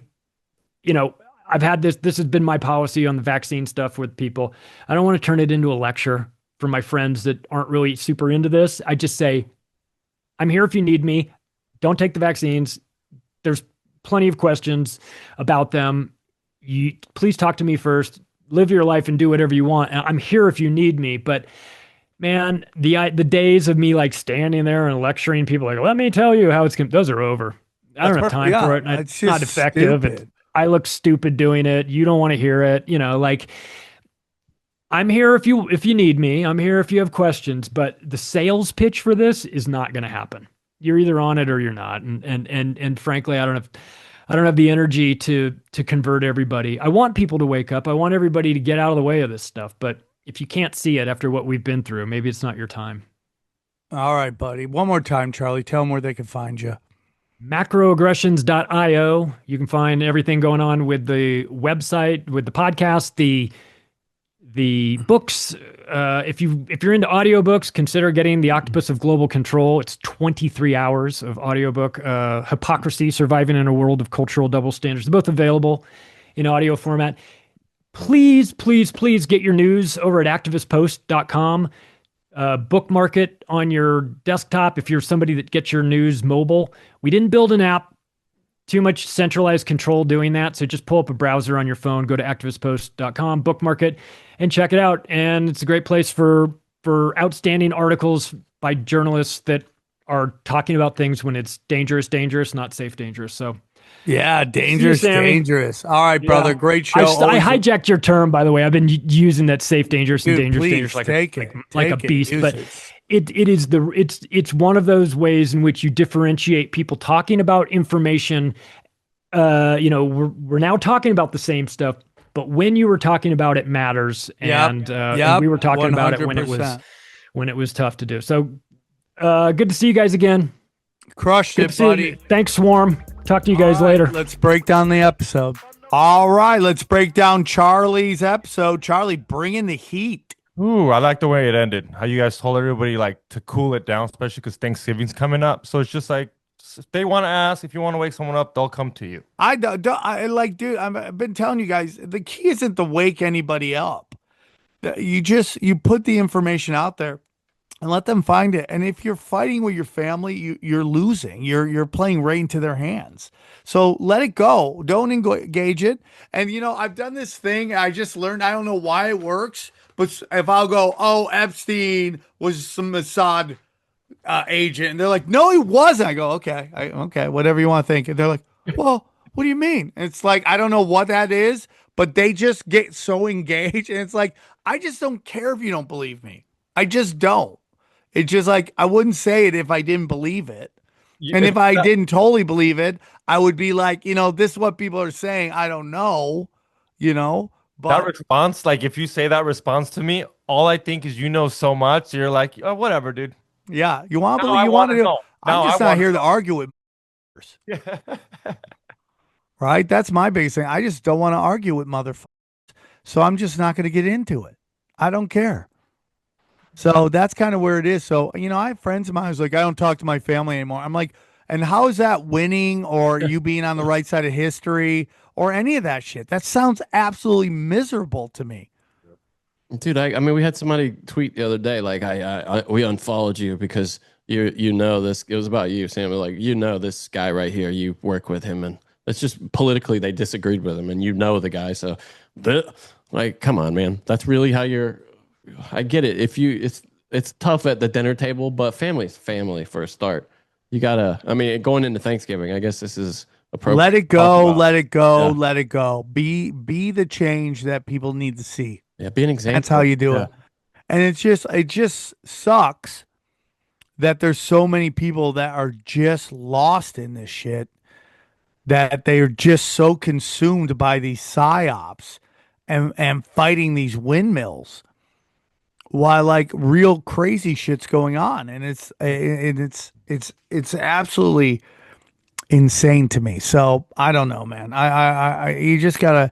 I mean, like all these different NGOs and all these billionaires. We'll get into that real quick. Go to samtripoli.com. Go to samtripoli.com. Johnny, can you put? Are you gonna put this in? Can you add it to the screen? Go to samtripoli.com. Go to XG. Go to please hit the xg.com. Go to hit the allow or whatever requirement is. There we go. I got dates coming up. We got Las Vegas this weekend. Yeah, this comes out tonight. We're there tonight. Grab your tickets. Minneapolis. Then I'm gonna be in New Year's Eve. I'm gonna be at the Dojo of Comedy, and then the big show's coming. That's right, January 10th. Word War Debate. Everybody that I've talked to is saying this is the greatest idea ever. I'm blown away by the feedback. Now it's up to us to fucking execute it. It's going really well. It will. I can't wait. I'm probably gonna get in there a day or two early and just fucking bang it out, dude. Bang it out. So go to samtripoli.com for that. We also have a lot of great things going on the website, dude. I'm putting up so much content. You don't even need to go to YouTube. Just go to samtripoli.com. All my free content's there. All of my premium content's there. I mean, the Kurt and Sam Experiment, Volume 5, Fire, whatever this is, all that stuff's there. My Deep Conspiracy Rewinds are great. So just join me there. Johnny, talk about really get into Cash Daddies. Like, are we killing it or are we killing it? Both of those, Sam. Okay. Yeah, Howie has started a new thing now where at the start of each quarter, he says, all right, we're investing X, as kind of a. Man, he loves to give away project. what he's doing, huh? It's like really amazing. Yeah, he does. Yeah, as kind of a project that people can follow along themselves. He says, all right, we're investing X at the start of a quarter, and then let's see what the outcome is at the end of a quarter. And he's been so far doing really well. Howie is brilliant, but you can in follow so along. many ways, except for when he took the Raiders with the points. That was not brilliant. Go down. Chaos Twins, guys. I'm gonna start putting out some of the color. You can see it. I need people to come and grab this. I'm telling you, this is gonna be a great issue for you and your kids. Great, something great for Christmas. Check it out. Issue 2's coming. Go down. Check out the T-shirts. I'm telling you, I'm about to design the new tinfoil hat. The most trusted name in news shirt that will be out soon. PSYOP season. Disobey. All those shirts are there.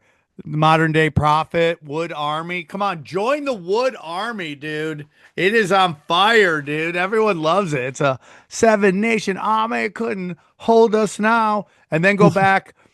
Our affiliates, we love them. Obviously, buy gold and silver. We love Wise Wolf. They're sponsoring Word War Debate. Mineral Kings are great. And our good friends, like Charlie was talking earlier, Chemical Free Body. I take it every day. And I feel it when I don't take it. Guys, I feel it when I don't take it, okay? It's good shit. If you can figure out, I'll grab a little bit of that energy. The diet, the weight loss, and the energy are the two greatest supplements I've ever taken in my life. Yeah, it's the no, go back a little quick. Go back. It's that one right there. Nope, go back. Man. It's right up, top, right there. Nope, over one. Nope, down, over. There you go. This one. That one. It's that yellow bottle, weightless. I love that stuff. And then the one I've been talking about forever, the energy one, are my two favorites. I take them every freaking day. So check them out. Guys, anything else? Hit that like button, subscribe. I got my first warning strike on my YouTube channel. So Yay! Look who's all grown up. What was it for, actually? Take down the website. Yeah. Congratulations, dude. Yeah. What did you talk about that got you up? They got you with. I reviewed some homeless chicks, and you can see her tit a little bit, and it just got flagged. Why are you showing tits on YouTube? You crazy. Oh, I love he won't put his co-host who has a fat rack on, but he'll show homeless tits. Can you kill? I was being comfortable. They were being very lenient, so I got too lenient. I knew it was. Give XG an inch, he'll take a burrito. Yeah, violence. They're still kind of hard on violence. It seems like violence, and you have to be the chick to show the nudity. Yeah, and nudity. Like it's part of the cultural Marxism that the text put. These people can do this, and these people can't. Nobody's coming to save us ever. I mean, this is it. This is our reality. New Broken Sam is out too, by the way. Check it out. It's going. It's fire, right, Johnny? Yeah, it's funny. Yeah. We had a good time. We get into all this Epstein shit because somebody said we were never talking about Epstein on Tinfoil and Broken Sam. I mean, how many shows do I have to talk about Epstein? I have one. I don't want to talk about it. I just want to talk about my life. They were really complaining about Tinfoil and Broken. They were like, you guys just don't talk about it.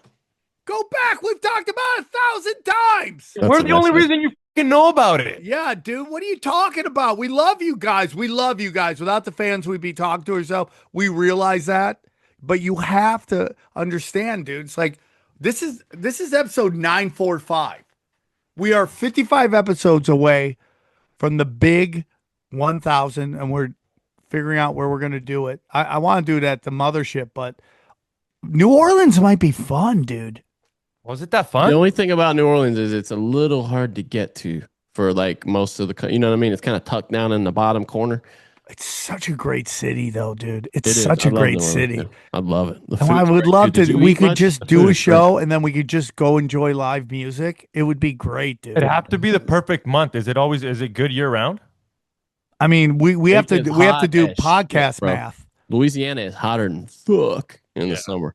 Like, we have to do podcast math when we think this episode is going to drop. Yeah, didn't we? Do that originally? Like, what did we determine? We did it right. It was figure out. So we're taking 2 weeks off. Well, but we don't. We still do episodes. I remember. Oh yeah, we just put them out early. I know we'll do. So if we do 2 week, so let's say we need 46 more. We need 45, but let's just 46 divided by 2 is 23. 23 weeks. That'll put us at what is that? 23. Okay, divide that by 2 then, right? Because that's months then. Yeah. 46 episodes divided by 2 is 23 weeks. There's 4 weeks in every month. 5 to 6 months. 5 or 6 months. I think what we had determined was like first quarter of next year, which is maybe a little bit later than that. So let's say November, December, January, February, like May, June, something like that. Is it hot in New Orleans for that? Is it doable? No, but that's a great time to do it. It starts getting warm. Yeah. People want to come out. Chicks can be half naked. Let's go. So we'll get the date and we'll make it a big event. Hopefully those who can't make the big events we've been doing lately can make that big event because that's the biggest of the big events. And we're going to be very excited. So, yeah, man, thanks for listening. Let's The clip from the latest Broken Sim. Yeah, and then okay, so he gets in office. Pam Bondi is caught, on candid camera by James O'Keefe, saying that there's just an untold amount, an impossible amount of footage and documentation of this Epstein shit, and that it was vile. I mean, truly evil stuff. And then I'm, condensing this greatly. The president, our president comes out and says, of the United States of America, comes out and says the whole thing is a hoax. It's a hoax. Yeah. It's not, people are distracted by just a complete 180 out of nowhere. And then to get up to present now, a couple of weeks ago, Thomas Massey and some others are like, all right, we're going to force this to a vote and we're going to get the files released. And the White House has been going around because, it's going to take, the Democrats are obviously all behind it because they're partisan hacks, but it's going to take a certain number of Republicans to get that shit out there voting in favor of it. And hey, look at this, Johnny, real quick. Go to the comment section. My own show is shit talking me right now. Look at this. So yeah, exactly. Who is that? Is that XG? Yeah, it's XG hiding because probably ICE is in the neighborhood. So he's jumped on his white people Twitter account or YouTube account talking smack. It's just ridiculous and offensive. So hey, XG. So people are like the Raiders suck. Yeah, because they suck, dude. And Howie Dewey, who I love with all my heart, exactly. I'm taking Raiders and the points. I'm like, what are you talking? Why would you ever take the Raiders? You did this, XG. You did this. Yeah, thank you, XG. You did this. We're trying to talk about Trump, and you brought up Trump. The Raiders. Yeah, you made him bring up the Raiders. Everybody's in the comment section talking about the Raiders because they love to just feel my pain. You want them to lose, though. Yeah, I do. I don't want them to win again. Just lose, baby. That's funny. Okay, so then the White House goes around because these Republicans have to vote for this for it to succeed. And they start targeting, especially MAGA Republicans who are planning on voting for this. They even got, what's her name out of South Carolina, who's running for governor down there. Who her whole angle on it was that that she was a victim herself.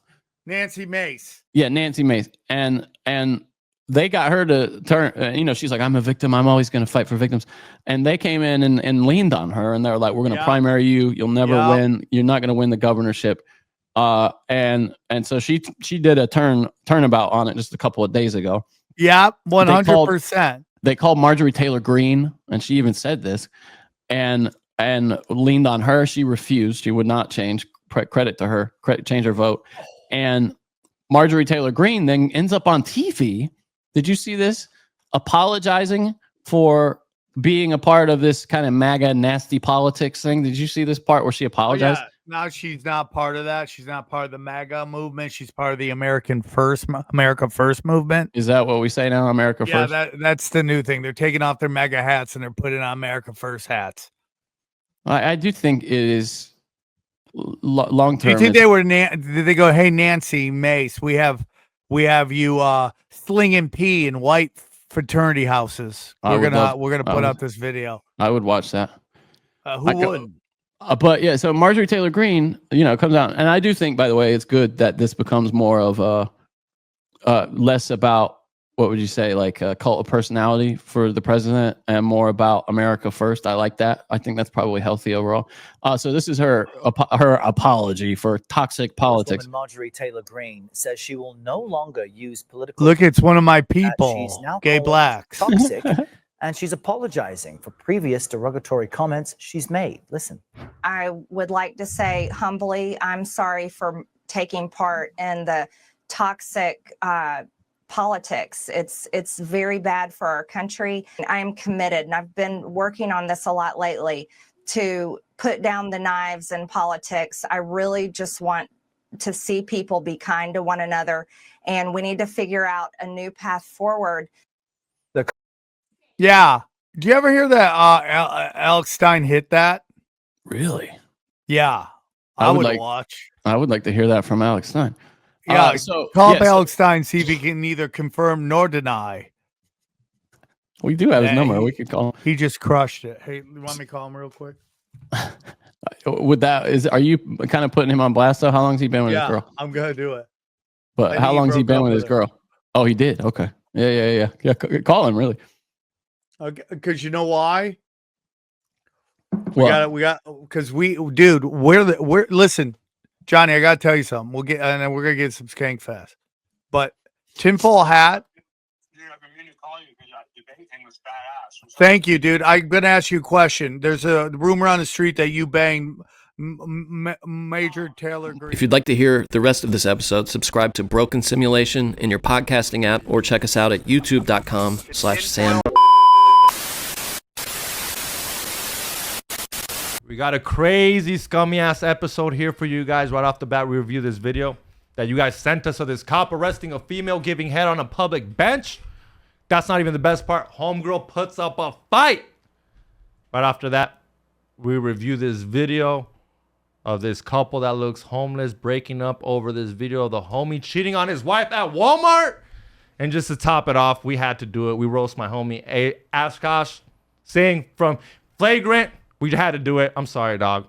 But don't forget to hit that like button, subscribe, and we'll see you guys in a bit.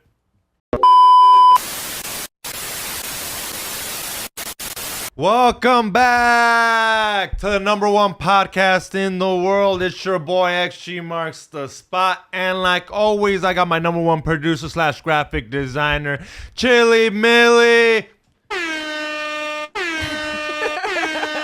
Yeah, guys, the soundboard's on point. We got other sounds ready for you guys. We're going to surprise you guys throughout the episode. Why are me and Chili wearing scumbag gear? Because we're scumbags. We're going to be extra scummy today, dog. All weekend, I didn't even doom scroll. All I did was fucking enjoy the roasting of Oshkosh Singh. I don't know if you guys know who that is. That is the co-host of Flagrant with Andrew Schultz. And I actually love these fools. I'm a huge fan, but this was... I don't even know. Just play the video. Just play it. It's just sad, and I'm just sad. Hopefully I'm not ruining the chance of ever going on Flagrant, but I got to roast you, dog. I got it. Going on Flagrant.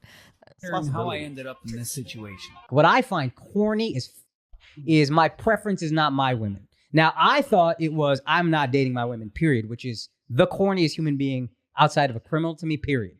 Akash only dates brown. Akash has been with one girl in his life who is his wife. That's my wife. That's an so Indian this woman is like loyal through and through. Sometimes I get so painfully nostalgic for college. I was popping my pussy and living my best life in these white boy frat houses.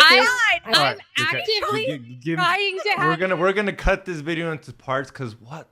I don't know. Bro, popping. That's so embarrassing. Okay, she claims to be a virgin. And you guys are going to hear more about this female. She's a Middle Eastern. They're both Middle Eastern. I mean, they're both Indian. Yeah, and they both had claimed to be a virgin. Oshkosh was 32 when he supposedly lost his virginity to homegirl, but I really think Oshkosh did. She didn't because she was 22 when she lost it. Talking about popping her pussy. Yeah. Chili, have you ever popped your pussy? I didn't understand that part at all. I'm like, what the hell are you talking about? But she says she's a virgin. She's saying that she's holding on to it. But how are you going to say you're a virgin if you're saying like, oh, I missed like college and I was popping my pussy? Okay. I was about to say, when you hear as a female, when you hear one of your homegirls or back in your day when you were younger, Back in my day. you hear a girl say, I was popping my pussy. I don't know, dude. Is there any chance she just meant I'm going to the club and dancing? Because that's what I'm hearing. That's what she's gonna say. I guarantee you, she's gonna talk about. Oh, I was just at the club. You know, I used to go to the frat parties and I was just popping my pussy. But I don't get it.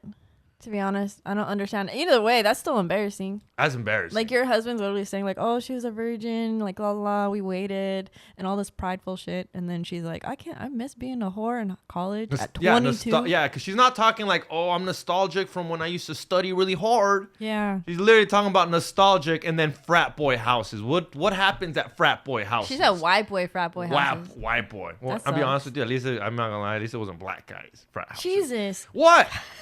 If I'm Oshkosh, at least I'll be like, yo, you gotta take your W's when your W's are there, all right, Chili? It's a major so L's. funny. You gotta look at W's. Right now, you can't just look at all the L's. Like, Yeah, I don't know. yeah. I mean, keep playing this video. Also, okay, so they have a podcast called The Main Character, and it's her and her friend. We don't really know who her friend is. I don't think she's like. But it's two Indian girls, which is kind of weird that they're Married. talking like that. Yeah, they're both married, and then they're talking like that. Like you would think that they're found because they live kind of strict. You I know mean, what yeah, they had. I mean, dude, what's crazy is if you go We should have Nitty on if you go this. to Oshkosh's profile, YouTube channel, you can see their wedding, and it's your Yeah. typical, like, Yeah, they $100,000 wedding, Middle Eastern wedding where they got everybody dancing.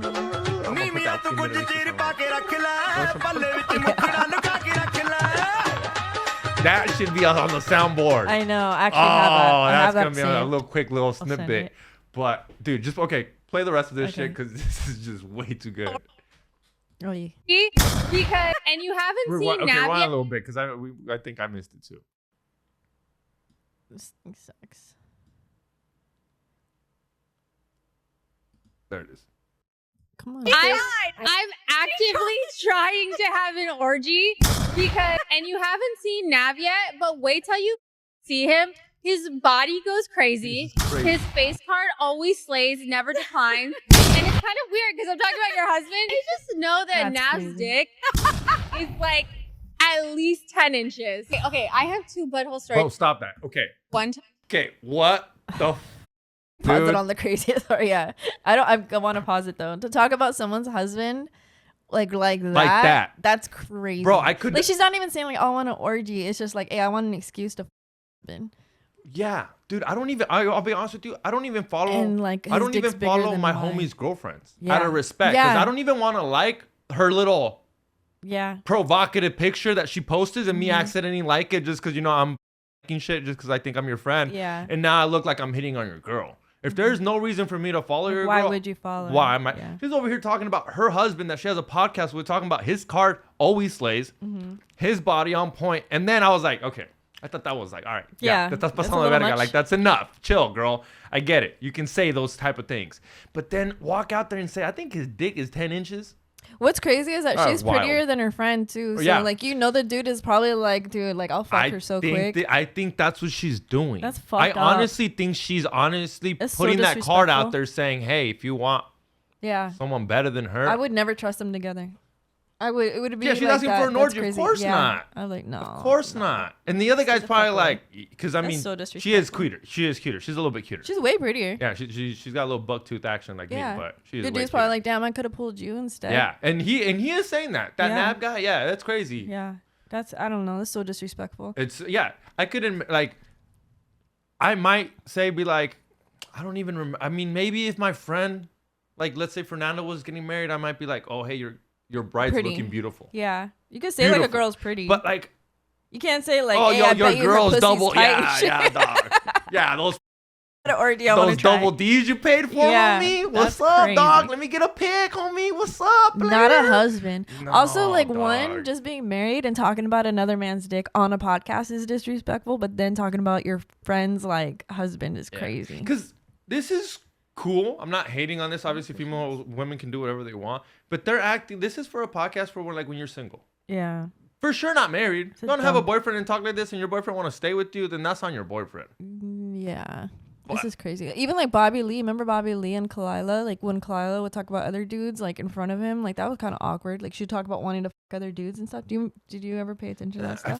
I think she's so disgusting. When she told me And I that was she like, used damn, to, on a when she pod. told me that she used to leave her dirty ass, raggedy ass, bloody ass panties on the ground, and then her dogs would like get up in that. She didn't tell you that. She told the podcast. Yeah, that. you said what she told me. I used to jerk off dogs a lot. But this isn't like a known thing. The reason why I'm like, you have to clear that up is because you go to the Comedy Store and I'm thinking like you're having conversation. Like she just told you that. Like why? And she f***ed her cousin. She told me that too. Yeah.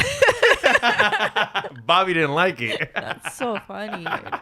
That's crazy. No, these girls are wild now. Let me see. Play the rest. Oh. At least 10 inches. Okay, I have 2 butthole stories. So one time I met this guy on Tinder and I made the dumb mistake of letting him sleep over, like not really wanting to hook up. And I like woke up in the morning and like my asshole was a little sore. Oh my God. We go deep, homeboy. Aaron, open your mind.